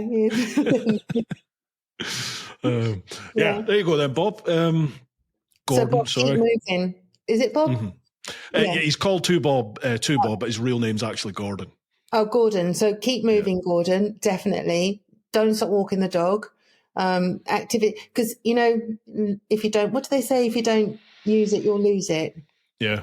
It's like with everything. If you learn a language and you don't use it, or you're not sort of immersed in it, then you'll not lose it completely, but you won't be able to use it as much as possible as you used to. And it's the same with movement. It's the same with, I developed this skateboarding business in Belgium. Oh yeah. So you've got guys that are learning, like my son learned a kickflip. It's a trick that everybody wants to be able to do. It took him 6 months and he could do it like bang, bang, bang every single time. Well, if you don't do it for 6 months, you can't do it like every single time again. So don't stop moving and just do gentle stretches, stretch your neck to the side, stretch your arms out, bottom half of your body if you want to be able to keep walking, and core. I find stretching really, again, I talk a good game, but I don't do any stretching at the moment. But when I did stretch, I found just the simple stretch was so beneficial. And there's loads of apps that you can get, free apps that you can get that just take you through like it's like 8-minute stretch routine in the morning. But again, there's me spouting the gospel and not following through. But I did feel good when I did do it. You don't need to worry, because you're going to jump on this group program for 6 weeks. Yeah. And I've got, I think it's a 7-minute stretch program. So for people that are like, oh, this 25-minute workout is a bit much, as long as you move, and you don't stop moving, then it's progression, isn't it? Yep. Right, Gordon, are you in with me, mate? Let's do it. Come on, Gordon. He's got another little question. He says, Jane, do you ever miss Gladiators enough to challenge friends to random obstacle course races at parties? Or is that just a perk for special occasions? Oh, let me think about that. No. Do you know, you must get competitive, surely. I'm competitive by nature. Yeah. Less so as I get older, because I feel less inclined to have to prove something, whereas I think I did for loads of reasons we don't need to go into now. But I feel like I'm much more comfortable with myself and who I am, so I don't need to. I think sometimes that's where competitiveness comes from. And so I don't have it as much as I used to, but I'm still quite competitive. I just want to always show up the best version of me. But it's more about competitive with me and what my values are and what I expect me to show up as. So if somebody in the gym, for example, is lifting more than me, then good on you. I'll go and give you a high five. I do have a pugil stick. It's downstairs. And that was all in my head. All I'm thinking was, how good must it have felt to just start whacking people with a pugil stick? That looked awesome, that game. It was literally my favourite game. I love it. Did I tell you last time about Paul Daniels, when he told me about the mind, how to hit people even harder? I was doing pantomime with Paul Daniels, and he asked me to do an arm. Did you like it? Not a lot. Sorry. I had to get that in. Couldn't resist it. No, he asked me to do an arm wrestle with him, and he must have been like 60 or something then. And I really struggled. I want to say I really struggled and leave it there, but I might have even lost. I can't remember. Against Paul Daniels? Conveniently, yeah. I might have. Yeah, it didn't go the way I thought it would go, let's say that. And he explained to me that he uses this mind over matter. It's all in the magic. And it was about leverage. So in his mind, he moved everything so that he was not going to push against me. He was pushing through. And he like talked me through it, and he explained how it works. So the next time that I had to hit a girl around the head with a pugil stick, I realized that I was subconsciously slowing down before I hit her. I really want to hurt her. And I knew that I was going to batter her if I really did hit as hard as I could. And I didn't really want her, because I always used to say sorry afterwards. So I then moved her head, and I literally imagined that it was here, so that I went through everything I had, and it changed the game. Wow. Yeah. I bet you never thought you would get winning advice like that from Paul Daniels, did you? Paul Daniels, yeah, in Panto. I was probably dressed as a genie or something while he was telling me. I was going to say, what were you playing in the pantomime? I was always a magical creature. I was never a princess. Don't know why. I'm not really princess material. I was always a genie or a fairy godmother, something like that. Gotcha. Yeah. Right, cheers for that one, Gordon. Next one, PD. What a great resume, Jane. Well done. Only one question from me. Of all those achievements, which was the most enjoyable to do, and what would you love to do next? Oh, and one other thing. Have you ridden around the world yet? Bruce may mention he has. Thanks very much. Cheers. Yeah. So what's your proudest achievement from everything that you've done so far? I don't think you could pick one, can you? Because they're all. God, does that sound big-headed if I say they're all amazing? No, God, no. Like, you know, they're all the experiences that I would just say like, oh my God, that was amazing. It's all for different reasons. Mm-hmm. Like I remember riding the Super Tenere with, forgive me, some guy, I can't remember his name. He was a Dakar rider and he was on the trip with us. And just seeing Atlas Mountains on one side and just plains on the other. And there was nothing else within sight apart from he and I on these bikes, just like, but I needed to be a motorcycle journalist in order to get the invitation to go on it. So was that the best thing? It wasn't, there was no like massive payday involved. It was just an experience I will always remember, like the scent in the air and just the sound of the bike and just feeling like, the world is so big. It was just incredible. And running out into the arena in a pair of knickers and hitting people over the head with a big stick was also cool. Riding Christopher Mulan's bike and just thinking, this is a MotoGP bike. Oh my God, oh my God, oh my God. Like super cool. There's so many things. And it's not always work related. You know, becoming a mum at 40 when I thought I probably wasn't going to do that. It was also pretty cool. You know, having a conversation with Susie Perry and saying, they've offered me the MotoGP job when she left and went to Formula One. Oh, do you think I should do it? And she was like, yeah, but you're going to have to choose because you're 40. So it's either MotoGP or it's like, okay, I think I want a family because doing both will be very difficult. Yeah. So, yeah, I can't pick one. Is there one... I think you've probably answered the question. I was going to say, is the one that you're most proud of?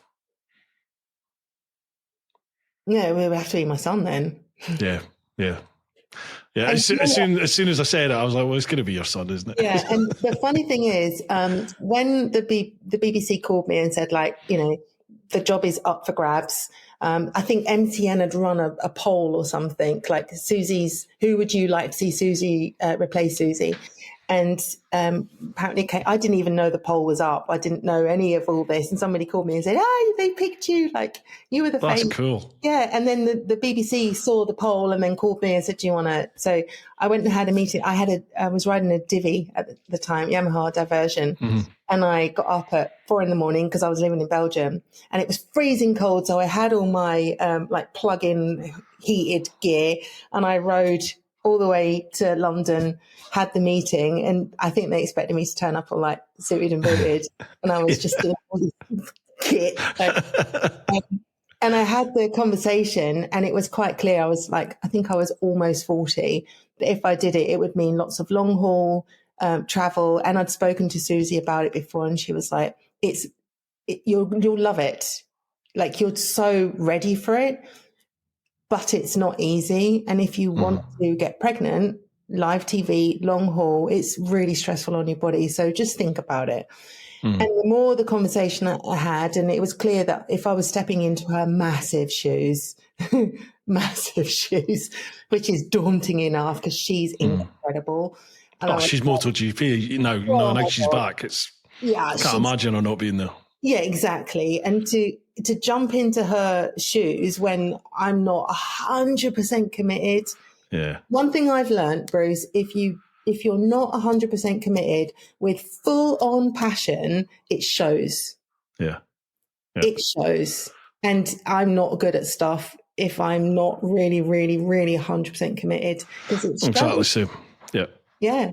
So I had this conversation with them and then I came home and I'd made up my mind and I said in the meeting, I'm going to pass. And I came home and people were saying to me, so did you get the job? And I remember saying to someone, I decided to take the one thing, it's like once in a lifetime opportunity. I'm going to go for that. And they all thought I meant MotoGP. The once in a lifetime as a 40-year-old woman is not a job if you want a kid. Yeah, absolutely. And the day that he was born super early, so we had some complications. He was born very early, had emergency C-section. We were both in hospital for quite a while. And I was in the bed. He was in the incubation area being tended to. And the screen came on. And it was the first round of MotoGP. And it was so surreal because it was like 4 or 5 months later. Wow. And so, it took me 4 or 5 months to get pregnant, and then he came 6 months early. So the whole thing was very, very short. And he's in there, I'm watching the screen, and it was Jenny Gow. Do you remember when she took over in the beginning? And I was watching Jenny, who I'd also met once before, and I was thinking, this is all meant to be. It's all meant to be. She's in there cracking it. I've got the child, like, wonderful. It's weird, isn't it? Life, the stars align sometimes, don't they? Just in some weird, magical way. Other times they don't, sadly. Or do you think it's just how we choose to? Like, life is your reality. What do they say? Reality is your perception of reality. So do they really align, or is it that you're comfortable and happy with your perception of the alignment? It's a good point, but I genuinely don't know, because there's been loads of times in life where I've just looked and thought, how is this like how have I got here? How have I arrived at this specific point of time where I am, like somewhere in the world, surrounded by I'm surrounded by the people that I needed to be surrounded by at that point when that occurred. Say, I don't know, let's go to the world trip. Something happens to the bike, get a puncture, you break down, something happens. You think, oh Christ, I'm foobarred here. And then someone just rocks up and goes, oh yeah, I'm a mechanic, I can fix that. You're like, I'm in the middle of nowhere. How has this happened? And it doesn't even need to be that extreme. It's just, I've had loads of times in life where things like that have happened. And afterwards, I always think to myself, how has that happened? Like, what's put all the bits in place for that to happen at that point when I needed it to happen? So wait, did you ride around the world then? Very good. Very good. Do you know how many people are listening to this going, yeah, very good. Very good. Right, cheers for that one, PD. Next one, Andy. Evening both, or should I say good morning? No, it's... Did we record this in the morning the last time then? Maybe. Can't remember. But anyway, he says, hi. Anyway, just a couple of questions, if I may. Firstly, Jane, how do you find being in a field where females are in a minority and unfortunately still put into stereotypes, i.e. on the grid of any BSB race? Secondly, it's obvious that you have found a way to maintain and improve your own fitness over a long time. As a person who has always cycled between doing lots or nothing, any ideas would be helpful. Okay, so... how do you find being a female in a minority or majority male environment? Does that make sense? Yeah. How lucky am I? How lucky am I to be different and to stand out? The downside is if you're different and you're not very good, then everyone's going to notice if you do something wrong. But the upside is if you choose to be in arenas that you're passionate about, which means that you invest all your resources into being the best you can. Because, when people say, oh, that you work so hard and you must be so stressed, you're only stressed about things that you don't enjoy, that you don't love. You're obsessed about things that you do love and you do enjoy.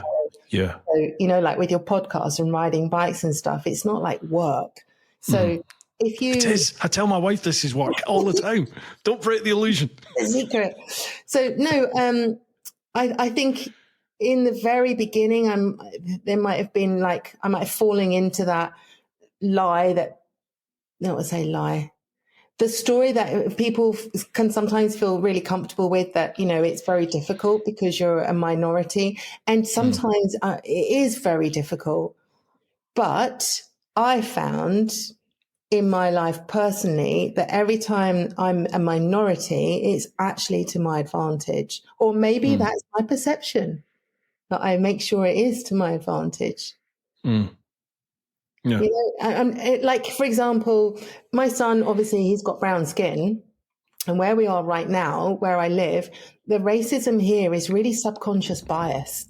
It's not really obvious. Yeah, it's really subconscious bias. So he has arguably a disadvantage because some people, like if you go for a job or you go to rent a house or you go to the bank or something, sometimes if your surname doesn't sound very, very Belgian or your accent is not quite very Belgian, there's a subconscious bias that puts you on the back foot. Wow. So sometimes it's not great to be the minority, but sometimes you can find a workaround to make it your advantage. And I think that's just a mindset thing. I know there's people out there going to be like, that's utter bollocks. You know, I'm a female or, I don't know, disabled or something, and it's a real disadvantage and there's no workaround. I get it. But for me personally, I've always found it to be an advantage. We don't know each other particularly. We only know each other from chatting on here, but you strike me as a person who would make a success of whatever it is you turn your mind to, whether you're male, female, anything in between, doesn't matter. You know, you just strike me as that sort of person, that you're focused, you're driven, and you'll excel at what you focus on. No, thank you. I think it's like you say, the perception, and just it comes back to my whys. And do you remember when we first spoke about me being in the ambulance service? That's like the deepest. It keeps coming back to like seeing my mum aging and being in this ambulance at 19 years old and seeing somebody's like in a not very good state at all. And 5 minutes before they were fine. They were just crossing the road. And now everything's upside down, and all those experiences have all built up to like, I just want to wring everything out of my life before the sponge is dry. Like just, So I think, I don't know. Sorry, interrupt there. I think it's same with you, you know, my time in the old Bill and seeing exactly that, how, you know, the amount of times, sadly, where you'd have to go and tell someone that their loved one isn't coming home that night, you know, and the old, that sliding doors thing where in the blink of an eye, the life's gone, you know, sometimes for no fault of their own. It's an accident, they've tripped, they've fallen. Other times, you know, horrible things have happened. But that really did sort of perpetuate this live your life thing. So when my mum was passing and she said that you only get one chance at this, look after those that you love, but live your life. I think that's maybe added to it all with me, in that you've seen, like you have, you've seen that happen to people where they haven't got the opportunity to live their life because they didn't know the end was coming, and that's it, it's gone. So I think that's maybe why it really stuck home with me. It really hit home and has driven me so far. But that's quite interesting. Like talking about this, I have lost track of that. I have forgotten about how much that means. So yeah, I think we have found that switch. Yeah. I think it'd be interesting for you to just like sit down with it for a while and set a timer or dedicate some time. Say to your wife, I'm just going to go for a walk or have a think or whatever it is you do. I like to meditate a lot, and then I can just really like zone in a bit. But just like think back, how did you feel when your mum said that? The very first time she said it, how did you feel and what fire did it light? And just see it, is it still like burning somewhere? Can you like stoke it? Because that's your why right there, isn't it? Yeah, it is. I can feel it sort of igniting as we speak. Got to keep it going. I'm going to get on the roar when we finish this. What else does Andy say? He says, finally, for Bruce, as you have mentioned before, a pattern of starting your own fitness journey only for life to get in the way. What will be your New Year's resolution this coming year? Have a good one. Looking forward to listening to you both. So obviously this is from November last year, isn't it? That's when we did the first one. Yeah. Again, I don't really do like New Year's resolutions. I just kind of, if I'm going to do it, I just do it. I always thought, what's the point of waiting? What's the point of waiting for like the 1st of January? Because just do it tomorrow morning. Yeah. Do you know what I mean? If you're going to do it, do it. But I think I've always started that for about the last 3 years now, 4 years. I've started that rowing cycle basically on the 1st of January, when I've got, or 5th of January, whenever I've got back from being back home for Hogmanay, it's like, right, get back on the rower and let's get to it. So I suppose it was that New Year's resolution, I suppose, yeah. All right. Okay, I've just talked myself into it, Andy. I do have New Year's resolutions. It was to get back on the rower, which I did do, and it didn't last very long and I fell off it again. Yeah. They say, some people say, are you going to do something? What do they say? Is it one day or day one? Yeah. So are you just going to be like putting it off? I'm going to do it one day, or is today going to be day one? Wow. The first day, I'm just going to do it. I like that. Yeah. Yeah. And I was listening to somebody the other day. I can't remember who it was. They were talking about like SAS guys when they're like in the woods and they're lost. They don't know which way to go and they've got to survive. So what they do is they get up and they take a step and then they take another step and they take another step. Because even if they're moving in the wrong direction, they're still moving and they will figure out that it's the wrong direction and they can turn around. Yeah. But just sitting there, that is not an option because you're going to starve to death or freeze to death or someone's going to find you. So you have to move. So sometimes with wanting to change something in your life, some people wait for motivation, determination, and then they're going to take action. I tend to take action and then start to feel something and then it builds. So just do something. Even if it's the wrong thing, just do something. Just waiting. 100%. As you're talking, I'm thinking of the old just make a decision mentality. You know, it's that thing. It doesn't matter if it's the wrong decision. Just make a decision. And I can think of so many times in the old bill where you'd be dealing with something and you'd be waiting for like a skipper or a governor to make the decision about what we're going to do here. And if you had someone that was incapable of making a decision, how frustrating it was. And it was just like, you just be like, I don't care, just tell us to do something and we'll crack on with that and we'll figure it out. You know, it used to be so frustrating. So yeah, doesn't matter if it's the wrong decision, just make the decision and figure it out as you go. Yeah, very true. And that's partly why the students that I have in the personal coaching side, and it would be the same in the group format, you're waiting for the motivation. You know you've got to do something and you're not doing it. There's got to be a reason. Let's try and figure it out. And in the meantime, you sign up and it's all delivered in the app and you click on it. Day one, do this, you do it. Day two says this, you do it. Day three, you fill out the worksheet and you do the work. And then you're moving. And then hopefully by week 6, you're like, feeling pretty good. Something's on click. You know, it's at least you've moved for the 6 weeks than just sat in the woods thinking, this isn't great.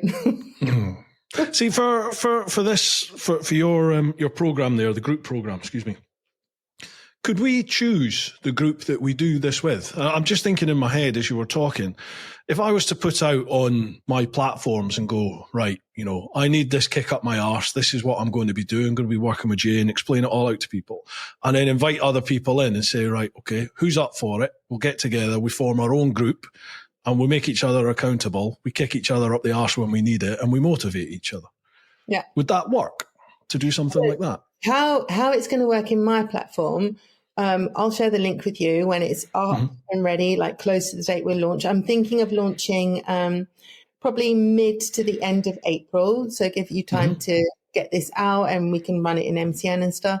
And then on the day that it launches, it will start on a Monday, so everyone's got time to come in, apply, register, make the payment, everybody's in, and then you'll automatically get everything delivered to you. On each day, you'll get something to do. So like a worksheet or a workout on mobility or yoga, some nutritional tips or advice or habits, and it will go through like this.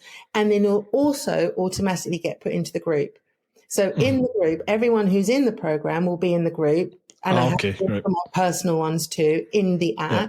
And that's how you communicate. So I'll be able to see everybody's messages. I can jump in when I feel like it's appropriate. In my personal coaching, then I'm available 24/7 to my clients, which is a different price bracket. But this one is in the group. So if people are in it together as friends, you can also have your own WhatsApp group or something outside. Okay.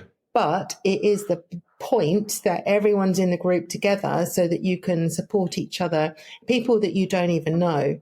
Uh-huh. And what I find in my personal coaching group, it's really a community. So some people are reaching out for help and other people are giving help, which is also makes you more accountable because you know you can help someone and what you're not going to say anything, and it could be something simple like, I'm stuck for protein-rich breakfast. Does anybody got any ideas? And I wait a little bit and see who's going to jump in.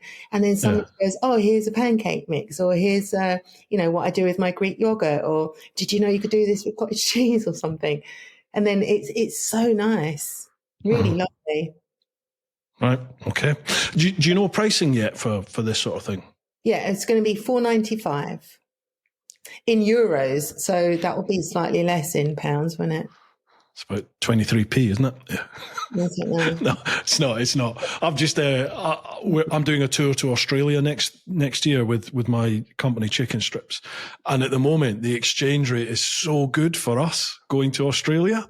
It's amazing. Oh, it's fantastic. You're just like, oof, I wish it was like that for like when I go to Spain with the euro. That would be amazing, but sadly it's not. It's I'm quite just healthy. Googling it. It's like just over £400 Gotcha.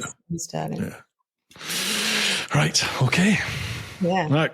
Come on then, folks. Who's up for it? Let me know. Let's do it. Last one from Patreon. Patrick Collum. Wow. First off, what a wonderful guest. I hope you're both well and you're enjoying being put to shame, Bruce, by a professional athlete and journalist. It's been very enlightening. I found it very useful. Only kidding. In all seriousness, my question, if Bruce isn't too overwhelmed, I think you mean by now, is what do you do personally to bring your own style to things, be it journalism, training, or whatever you feel like talking about? Not to blow smoke up Bruce's bottom, but as an example to help illustrate my question, he did a video with himself and friends thrashing around on 125s. My other half starting going out with me on the bike based on that video. So it was very encouraging. Oh, that's great to hear. So What's that? What was the point? Be it journalist, what you feel like talking about? What do you do personally to bring your own style to things? Is that for me or for you? Yeah, that's for you. Yeah. What do I do to bring my own style to things? Well, I don't know, just be me, I guess. Yeah, I know. It's all you can be, isn't it? Yeah, I don't know. Try and keep things really simple so that it's not overcomplicating. I find that if I was to give all the things that all my knowledge about health and fitness and mindset and stuff in one go, then it would just be so overwhelming. And it's not necessary for Gen Pop to know everything about level 3 nutrition. It's just not necessary. So I think I try to keep things really, really simple so that it's sustainable. But what do I do? My own style? Well, I'm just me. So I just do me. You're just lucky you're awesome, Jane. It works. I don't know about that, but I can't be anything else, can I? Just for that one, Patrick, and I'm chuffed, mate, that you enjoyed that 125 series of vids. They were a lot of fun. Yeah, it's awesome. To jump on the bike with him, that's really cool. Brilliant. Next thing, she'll be doing a CBT and getting out there herself. Yes. Happy days. Yes. Right, that's everything on the clan. We've still got a few over on Instagram, and I think there's a couple on Facebook as well. Have you got time? Yeah, go ahead. Right, lovely. Okay. So I head across to Instagram. First one, username Kate. Yes. I loved her on the last podcast. One of my favorite ones so far. How do you stay disciplined and motivated? I used to be so disciplined with my health, but I've lost my mojo as I've gotten older. Any tips? You and me both, Kate. You and me both. Yeah, do you know there's so many things in that? Well, Kate, was it? Yeah. Yeah, hi, Kate. So many things there. My group, in my personal coaching group, they're called the Midlife Mojo Group. because that's what people say to me. I've lost my mojo. And what do I do to stay motivated and committed and all of that? I don't do anything because it's my identity. There are days, I had a day 2 days ago where I got up and I just didn't really fancy working out. I was going to ask you that. I was going to ask. Yeah, I was just tired and my knees were hurting. I've had operations on my knees and I was like, whoa. And like you, I got a mountain of work and I just thought I could get through so much stuff if I don't go to the gym. But it just feels wrong. It's just not me to not go. So I went, I did 25 minutes and it wasn't, like the most amazing workout, but I lifted heavy and short and I came home and I felt proud. I did it. And it's all those days that actually make all the difference. If you only went on the days where you're like, yeah, today I'm going to go and have a massive workout and everything's going to be cool. Yeah, okay, great. But it's all on the days where you don't really want to go and you just go for 15 minutes. They're the ones that count. And as I said, the motivation and the determination. Was I motivated on that day? No, actually. Was I determined? I didn't really feel it. So the only thing that's left is my identity and my why. And that is what makes me go. It's the why, isn't it? Well, I think for me, it's the why is the biggest, because I know everything that you're saying there. I remember how good it feels to just go and work out, whatever it is. And I remember the times when I really, as you said, I really did not want to do it, and you force yourself to go and do it. It used to help being in the riot old bill because we got paid to do it. It was part of the job. So there was no you don't train. You are training. It's happening. But you always felt better afterwards. Always felt better after. Yeah. And I know I'll feel better when I do it, but it's just that. Why do some of us let that sort of demon win, the easy option? Why does that take over sometimes? I think it's all about priorities and again, your identity. Like, for example, there are people here who their car must be clean or their bike has to have clean wheels. You can't go out if your wheels are like dirty or there's smudges on the tank or something. It's just not okay. Or, I'm not one of those people, Jen. There are people, but there are. The car's got to be clean, or the garden's got to be tidy, or you can't have an overflowing wash basket, or whatever it is. Yeah. The fridge has got to be spotless. Whatever it is that is your non-negotiable is really important to you, because that's just the kind of person you are. And so if you're the kind of person who just goes to the gym 3 or 4 times a week, then it's just what you do. And there are days where you really don't want to, but it feels more odd not to. Does that make sense? Oh yeah, absolutely. Absolutely. I've been that person a long time ago. I've been that person, but it feels so far away and so far out of touch now. For me personally, I hate the fact that I am now that one that doesn't do it, because you just did before. I just did, The other thing that I would say that helps me on the days where I'm really like, not really up for it, which I must admit aren't that frequent. The fact that Jerry, who I told you about, the 80-year-old. Oh, yeah. The fact that he's going to be there, I just, I can't, because his face lights up when he sees me, and I light up when I see him. I'm like, Jerry, what are you working on today? Back and legs. What are you going to do? Like, and if I was to sit here, I don't know, on my backside, knowing that Jerry, 80, is beasting in the gym, then just getting at it, nah. No, I'm not going to let that happen. No, so he's in a way like part of my accountability. So what would be a tip then to say somebody like Kate, who is like me, is struggling to find that mojo, is struggling to do it? Is there like a starting block other than get your ass to wherever it is and just do it? Yeah, starting blocks are figure out your why. That's key, I think. Because as I said, the motivation, you want to lose weight, motivation, my knees hurt, I need to strengthen them.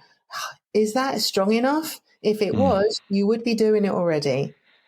So there's got to be something else that's stronger than knowing you need to lose weight, or knowing you've got a heart condition, or knowing you've got diabetes. If you're not doing it already and those are facts, then they're not strong enough reasons. So you need to find a strong enough reason that's going to make sure you actually do it. And then the other thing is to find some kind of accountability. So explain to somebody or write it down. I'm really into journaling, but I'm quite woo-woo like that. So I'm into journaling, and then I will write a letter as if I am myself in the future. I've done this since I was in my 20s. I'll write a letter as if I'm that person to the person I am now, and say, this is what you got to do if you want us to be here. This is what you got to do now. I explained it to my son when he was struggling with his exams, and he just wanted to game. And so I was explaining to him, this is something that I've done before. And so he thought about it, and he kind of took it, he adapted the idea and made it his own, and then made it work for him. And then he aced his exams. He was super happy. Not like sense, but he was happy with the results and he was proud of it. And he came home and he said, my future self is so happy with me right now. That's mint. Awesome. That's something else that you can do. There's lots of little tricks, but just who do you want to be? Where do you want to be? What kind of person do you want to be that you're going to wake up and be really proud of? Imagine, live it, feel it. Like, what does she wear? What perfume does she wear? What does she eat? Who does she hang out with? What kind of job she's got? Is anything changed? What do you do when you first wake up in the morning when you're that person? And imagine it. And then what do you need to do now to be that person? Or you could just not bother. Jen, this is all stuff I tell people about. When people go to me, I'd love to do what you've done, the world trip. I'd love to do the dream. Yeah, here we go. When they say to me, I would love to live the dream, but I can't. How did you make it happen? And I turn around to people and say pretty much what you've just said. I'm like, it has to be something that you don't, not that you want to do it, you need to do it. You have to do it. That's your why, isn't it? It's a deep down why. Yeah. And then I say to people, like, just figure out what it is that you want to do, figure out the plan that will get you to that point, put that plan in motion, and just deal with everything that comes along the way and activate the plan, make it happen. Yeah. So it's basically what you've just said there, isn't it? It's like, where do you want to be? How are you going to get there? Do it. It's the why. And then take action. Just take action. And the thing is, the thing that stops us taking action very often is that we think it's got to be perfect. It doesn't. It just has to be action. Imperfect action is still action. So yes, you might not have the latest kit that you want to wear to go to the gym, or you might not have new trainers, or you might not be totally sure what you're doing. But as long as you're doing something, then you're taking action and you're stepping forward. And as we said, even if you're stepping in the wrong direction, you're still stepping, and you'll know it's the wrong direction at some point, and then you can turn around. But even when you do something that you're like, oh, that was kind of a mistake, there's always a learning in there that you will use for something else later. And you're like, oh, if I hadn't have made that mistake, I wouldn't know this. Yep. Anyway, Kate, what are you talking about? You're like, you've obviously never seen or met Kate. Kate's beautiful. She's beautiful. She's another sort of, I hate the word, an influencer. She's another bike influencer, and can really pedal a bike. Oh, nice. What are you talking about, Kate? There's nothing of you as it is. Gee whiz. Kate, you'll be fine. You're fine. Yeah, absolutely. Absolutely. Right, next one, King Bespoke Creations. Hi both. Question to Jane. What was the biggest life lesson you learned during Gladiator, and does it still affect you now? Oh, I like that one. I like that one. Yeah. Do you know what? These questions are so funny because, like, I want to answer, and then I know tomorrow I'll be like, oh, I should have said that. But off the top of my head, there was a point in, and I presume you mean the TV show, not the film. Yeah. In the TV show, there was a point where How cool is that to say? Sorry, Jane, but how cool is that? Which Gladiator are you talking? No, because you said Gladiator and not Gladiators. But I always think Gladiator is the film with the S's. Yeah. Anyway, so there was a point where I was not sure if I was going to be able to keep the job because I was terrified of heights. Well, terrified of falling off something high. And so there were lots of games that just I was so not comfortable with at all. And I was kind of scared of my own shadow, and I was lacking in confidence a lot. Like, wow. Yeah, the whole, what do they call it now? Imposter syndrome, another level. Yeah. Just, I was not, comfortable. And so I had a chat with my coach, Tony Slaney, and he kind of said to me, you have to figure out where you fit in this. So instead of trying to be like a gladiator and be like the others, you've just got to be you. So who are you in this whole story? And I realized that the Duel was a game that a lot of the girls didn't really like. Lightning was amazing. I think that she hardly ever lost it. She was, and she was tiny compared to me, but so much skill that woman's got. And I don't know if anyone's seen her on Instagram now. She looks amazing. She's stunning. But anyway, in those days, it was apparent to me that game really hurts. And so, it didn't really hurt me that much because I'm bigger than most of the girls. So if I could just be me and not try and learn to do somersaults off mats, which I can't do, and play the air guitar with my leg and stuff like that, I just couldn't do it. So why don't I just be me and see how that pans out? Yeah. So I think that's probably one of the things that I'll take forward. And because I embraced who I am, played to my strengths, I learned how to improve on my weaknesses because it built my confidence. Before that, I just felt like, I don't even belong here. Like, I can't do any of those things. And then once I found something I could do and I was proud of it and good at it, then I was like, okay, I can actually try something else. And I was able to, I was never great at some of them, but I was able to expand a little. It's true though, isn't it? And that's just true in life. Just be you. Don't try to be anyone else. Just be you, and you'll find your place. And I always say it to people who say to me, "How do I grow a YouTube channel?" Or they want to get into that sector. It's like, just be you, and you'll attract your community to you, won't you? Yes. People sniff out bullshit at the end of the day, don't they? So if you're just you, this is it. Take it or leave it. This is me. And you'll find your tribe because what you're saying and doing resonates with them. Yeah, exactly. Yeah, for sure. Next one, R1 Soul. How are we doing? How you doing, Pete? Was Wolf as grumpy as he looked, or was it all for camera? So many people asked that. Yeah. He was the bad boy, wasn't he, Wolf? No. He was just. Yeah.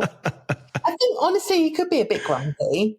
But when you think about it, he must have been like 45 or something. I was going to say he was a bit older than everyone else, wasn't he?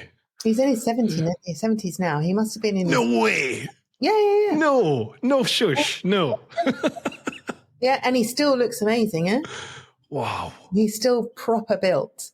Yeah. Because when the new show started airing, I spoke to him on Instagram, and he was like, he was up for coming back and giving the new guys a run for their money. Really? 100%. I'm sure if they'd have asked him to come on, he would have been there in his Lycra and he would have showed up big time. Yeah, he's heavy and everything. Yeah. Blimey. Well, sorry, go on. He could be a bit stroppy, but then he can't be. But like you said, he must have been in his 40s then, and I'm in my late 40s now. I'm pretty grumpy, so I can relate with Wolf, no problem. I think the show, and they've done the same thing now. I think that they've got their characters are an exaggeration of the people that they really are. Yeah. So I'm sure that Legend doesn't really think he's literally the most amazing person on the earth, but he must have a huge degree of self-confidence. He's hugely successful in his own right outside of Gladiators. So, I think that the characters that they portray, like, it's just an exaggeration of who you are anyway. They called me Rio and they said, oh, you're like a bubbly, lively Brazilian carnival. And it's just part of my character, I suppose. Just be like, not Raven. Never forget when you said that about the sun, because you're a big blackbird. Oh, no, never mind. Pete also says, are you still in touch with any of the old Gladiators? I've heard you mention a few. Yeah, just kind of every now and then on Insta, someone will post something or we'll reach out and we just have a little message for something. So, yeah, some of them. It's nice. I suppose it's so much easier these days, isn't it, with social media, and WhatsApp and all the different platforms that we've got. I've got mates that I'm still in touch with almost daily, but I haven't seen in decades. That's nice. It is nice, but it's also like you fall into that trap, don't you, where I kind of feel like I'm still in touch with my mates, but I haven't actually seen them in so long. So it's like you have to make that effort, don't you, to, right, come on, let's get together and go and create mischief. Yeah. Especially when you live in another country. What was that? Especially when you live in another country. Yeah. I have to invest in my friendships when I go back to England. Yeah, absolutely. Pete's got another one. He says, what exercise or exercises do you recommend for a slightly fat knacker to make them more bike fit? So easy one for that. If you just go to MCN online and Google Jane Omorogbe, I wrote a whole load. I think there was about 7 or 8 different things that you can do as bikers. That's right. Yeah. And last week, The Sun produced an article. It's also online. I don't know how you find it though. Maybe I could send you the link because I got it today, about how you can track your food without counting any calories. Without anything. That's how I coach. It's how I live. I don't weigh anything. Do you not? No. Because I had that My Fitness app, and you're forever scanning barcodes and weighing everything. No, that's not. That's about a week, and then you're like, oh. How I live, because I just don't find it works for me. I find that I did in my 20s when it was all like, doing the Gladiators and stuff for a short period, not for long. But then I became so obsessed with thinking about the food and counting all the calories and worrying about it. It just wasn't where I wanted to be in my head. So I use a different method. It's part of the qualifications I have for teaching nutrition, and it's not based on weighing anything at all. So it's just easy. Right. You can just assess what you're going to eat by looking at it. Gotcha. Yeah, that would definitely help. I found a lot of success in losing weight and well, yeah, I lost a lot of weight doing this carb cycling diet. It was I think I saw it in Muscle and Fitness or Men's Health or something years ago, back about 2009, 2010, and it basically worked on. It gave you a scheduled 7-day meal planner, and it was like you ate 5 times a day basically, or 6 times a day, and 2 days were light on, well, there was no rice or potatoes or anything like that. It was really no carbs from that. It was carb in your veg, obviously, and then every third day was carb heavy, so you'd have some potatoes or oats or something like that. And I remember for about 2 weeks, absolutely nothing happened. And then all of a sudden, the weight just started falling off. And I felt amazing. But I was training, a lot at that point. And I think I dropped down to probably the lightest I've ever been as an adult. I think I dropped down to about 15 stone and felt amazing. But I literally just had this meal plan that I just followed. So every Monday I knew exactly what I was eating, every Tuesday, and didn't bother me. I was single, didn't bother. Then I met my now wife, and I remember her just going, after we'd been together for like 6 months or something. Yeah, she was just kind of like, can we maybe just eat? Like if she wanted to eat with me, she ate the same stuff. And she was like, we maybe just have something different tonight. And then that's it. I'm off. I don't know. It's that switch again. It's like, well, if I'm not doing it, then I'm not doing it. And fall off the wagon, don't you? That's why I don't give diet menu plans and diets like that, because you don't learn anything. Yeah. You can't then put a plate together because you just followed a plan, and then you can't learn. I want to teach. My goal is that I want to help people show up as their best selves in the second half of their lives. I will go on and on about all right, Jane, all right. Really, it's in my head because that's where I'm at. So I want to help people show up the best selves in the second half, and I want to be the last coach that they'll ever need. That's the two things that is motivating me, because if I do my job well enough in however long someone's with me, and some people are with me for a couple of years because they just like it, because they like the connection, they like the motivation, they like the community. And some people are with me for shorter, usually not less than 6 months, but that's why I'm making the 6-week one so that people can just dive into it and get the basics. But then you can learn these skills that you can take on long term and not be like, I did a diet, then I stopped, and I put it all back on, and then some. Right. You're going to change my life. Yes. It's got to happen. I think this is the last one on Instagram. This is, where's he gone? Real Schwerty. Hello to both. I'd be interested to hear if she would be interested in doing some kind of long distance or round the world trip like Bruce has done. Have I mentioned that? Yeah. Have you got any sort of long distance travel in mind? I'd love to. I'd really love to. Yeah. Do you remember what was his name? Nick Saunders. Oh God, yeah. Yeah. So He's still doing it now. I've had lots of conversations with him over the years, and have you? Yeah, I find it so interesting. Anyone who just jumps off and the whole exploration and just feeling free, and I'd love to. I've got a 14-year-old son, so it's not going to happen anytime soon. I did actually say something to him last week about, why don't we just do a road trip? Like, pull you out of school, let's just go. But it's not going to happen realistically anytime soon, but I would love to one day. All honesty, I'm not sure whether I'd want to do it on a bike or in a camper. Because I love, I've had some wonderful trips on 2 wheels, and the freedom that it gives is second to none. Literally, you cannot compare. I've always found somewhere to sleep. I've always found food.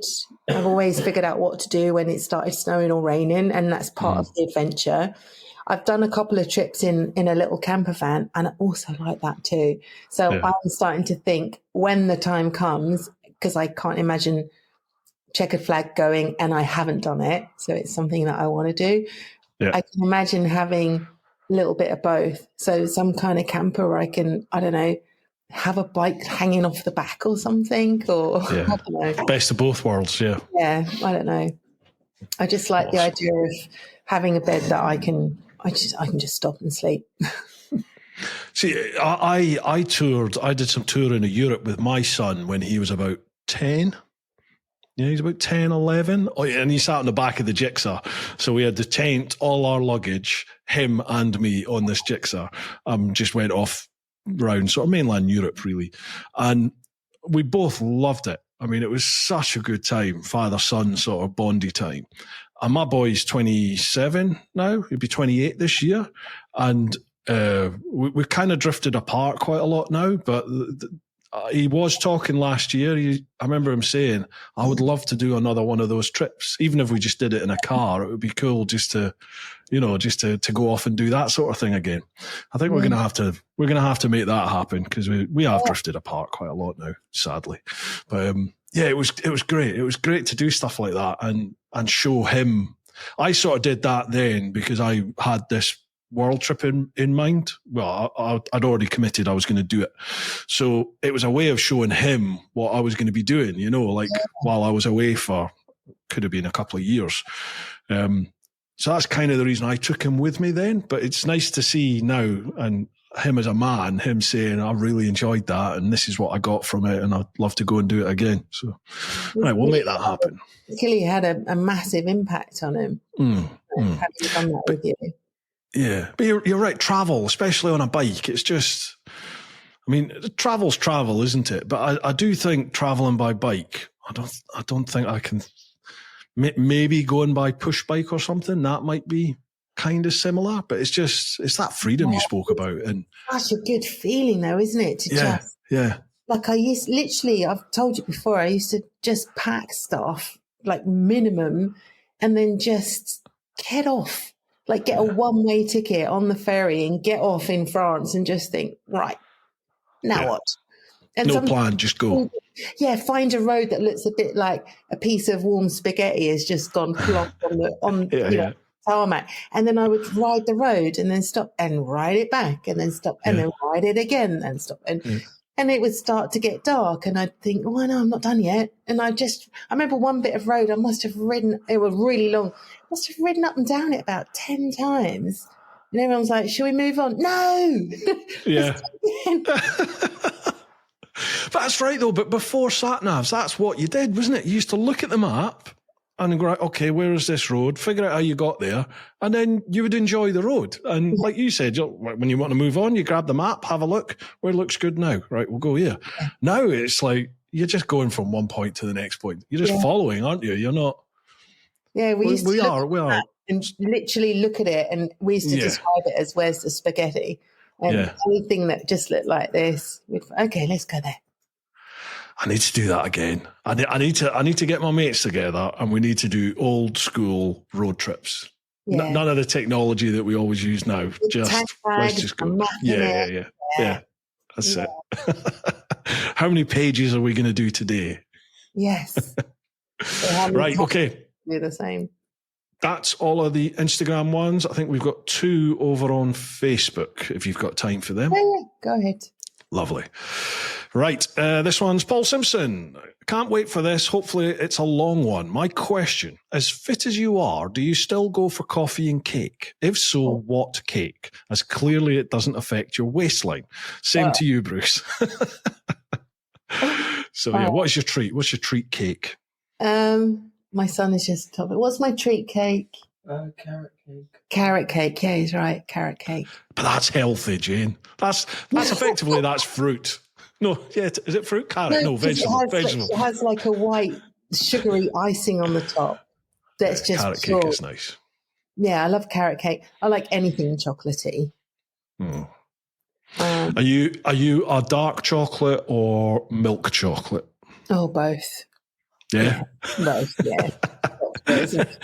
I'm not great with anything like it's too sort of fatty tasting. You know, like with loads of cream on. Yeah, I'm not great with that. And I love. We are so different. I like banoffee pie and stuff. It's a bit. I know. No. Yeah, no. I'd marry banoffee pie. No, it's too much. And if I make a cake, so like every year I make my son a birthday cake, he gets to choose the theme. So this year it was a shark. Where I made turtle cakes and elephant cakes and stuff. And I must admit, I'm not great at following recipes anyway, because I just think somebody else's rules and I want to make my own, which is not great when you're making desserts because you really need to follow a recipe. But if I'm making a cake, I never put the amount of sugar in or butter in that they say, ever. Do you not? Never. I just can't bear to watch all that. And actually, and normally when I'm making a cake, I only make cakes once a year for his birthday. And I get that icing, the sugar icing that you roll so that I can make the shapes and stuff. And so you don't need like half of it to be sugar in the cake and then all the sugar, because all the kids are going to eat the sugar icing too. So I usually put in about half to 2/3. And just take a knob of butter off. I'm not great at measuring stuff. As I said, don't do rules, man. Don't do rules. And I don't do scales. I'm banoffee pie every day of the week, or anything with cinnamon in it. I love a bit of cinnamon. Really? Oh yeah. Love a bit of cinnamon. God, I'm getting hungry. That's not a good sign. Right. Cheers for that one, Paul. Next one. This is the last one. Nathan Turner. Good day. What is your favourite old classic motorbike and why? Oh, sorry. And why? And that's from Biker Dude from Saskatoon in Canada. So good day. What's your favourite old classic motorbike and why? I can't really answer that because old classic bikes were not really my thing. Like I've never ridden a two-stroke. I haven't either. Oh, haven't you? Have you No, ridden a no, two-stroke? and I feel less of a biker because everyone goes on about the two-stroke days and the smell, and I'm like, never experienced that. Really? Yeah. I thought I was the only biker in the world who'd never ridden a two-stroke. No. I didn't start riding until 2008, so like I'm a newbie effectively at this. I started in 2001. Yeah, but I mean, yeah, but you became a bike journal before like all this influencer bollocks all happened, didn't you? You did it properly. Old bikes. I wouldn't even know what to say. I don't even know the names of old bikes. I think probably the bikes that I rode are now old bikes. Huh? Yeah. Do you know what I mean? Like the SV650 that I did in the endurance championship. Those bikes then. Wait, I did that in. Oh, it was before Mika was born. He was born in 2011. So it's been 2007 or 8 or something, and the bikes were 10 years old. That was part of the rules. So that's the oldest bikes that I can even think of. I don't know any classic bikes. Are they the oldest ones that you've ridden then? Ones from like the late 90s? Yeah, probably. I don't think I've ever ridden I've ridden prototypes before, I think like a hydrogen fuel cell bike and stuff like that. But wow. I don't think, it was just one of a kind. What was that like? Don't drop it. Yeah. It was really strange because it was years and years and years ago before anyone was even talking really about electric bikes. So now, like one of the last launches I ever did was the Livewire from Harley Davidson. Yep. So I kind of was expecting it to not feel and sound obviously like a motorbike. But this hydrogen fuel cell thing, it was really top heavy because it had like this huge cell in the middle, but it was like high and thin.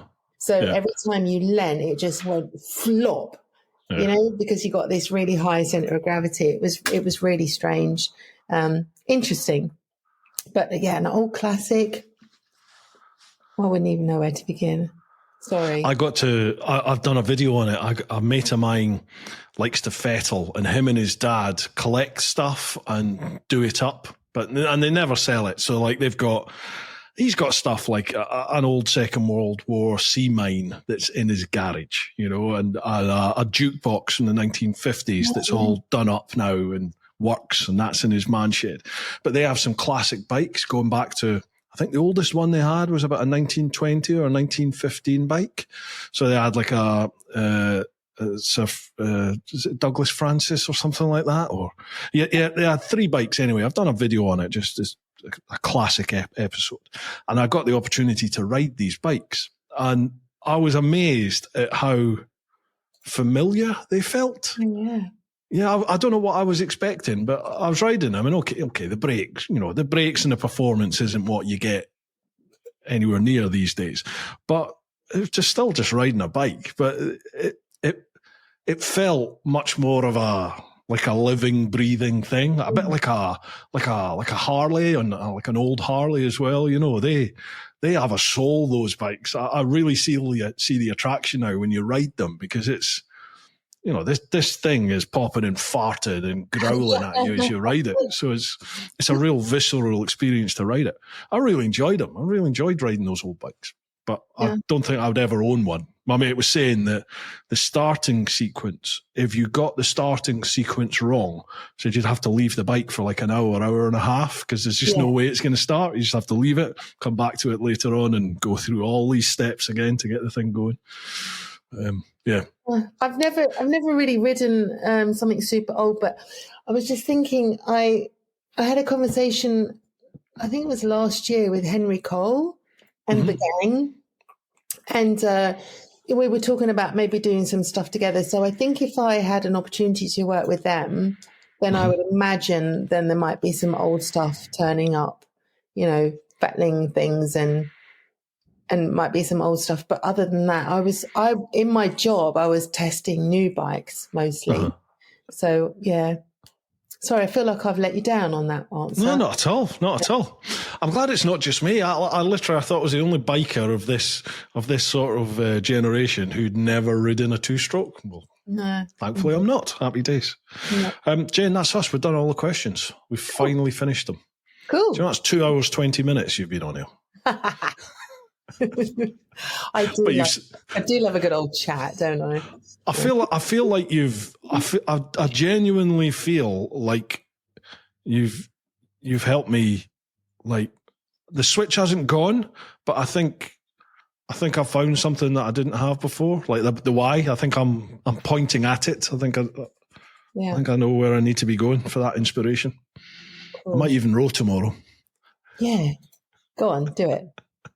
I'll tag you in it. Message me. Yeah, do a little film, then message me or tag me. And show everyone you've got your arse in gear and you got started. Right. Is there anything we've not covered that you'd like to cover? No, I don't think so. I'll let you know the link once it's all sorted, and then we can get people get a nice community together and start changing some lives. Like getting people showing up, playing with pride in the second half. Where would people, obviously I will put the link down below then. This would probably go live next week. Is that too early for you? No, that'd be fine. Are you sure? Because I can hold off when this gets published. That's not a problem. Perhaps I'll have a think about it. Okay. Right, folks, whenever this goes out, it will be live. So if you have a look at the show notes, if you listen to the podcast, just click on the sort of description-y bit in whatever platform you're listening to it. If you're watching a YouTube vid, have a look at the description down below and the link will be there. Come and join. I'm going to be there. Let's sort ourselves out. Let's get on with this. Let's get it done. We're going to get trained by a gladiator. This opportunity doesn't come around every day. Jane, it's been awesome. I love chatting to you. It's fantastic. Thank you. We should make it an annual thing because it's a real lift chatting to you. Thank you so much for having me back. And I love hearing your adventures and especially the bit about where you rode around the world. Sit down. I'll tell you all about it. Maybe we should do a little bike rider together at some point. I'd love to, but you would just show me up. I know you would. Can you wheelie? You can wheelie, can't you? Well, for the cameras. I can't even. For the cameras in one gear 15 years ago, don't think I'd be doing that now. Let's chat to a manufacturer. They can lend us a couple of bikes. And, doesn't matter then if you chuck it down the road, does it? Didn't say that. It could be better to get a little ride out somewhere. Awesome. Do you have a website? I do. It's called Jane Omorogbe Health Coach or something. It's basically a landing page, so that you can have a look around there. So best place, if you want to have a chat, ask me questions, reach out, ask about the coaching program that's coming up in April, then Instagram's your best bet. Because if you go to the website, I think there's a button on there somewhere that contact me. It goes to an email, but I have a zillion emails. So don't do that. Message me on Insta, and then it's more direct, personal. All those links will be down below, folks. So make sure you give Jane a follow, a like, all that stuff. Awesome, great to chat with you again. And folks, I hope you've got something from this. I know I have. And what can we say? Keep doing your thing. Look after those that you love. Get on out there whenever you can. But most importantly, live your life. Right, let me stop that.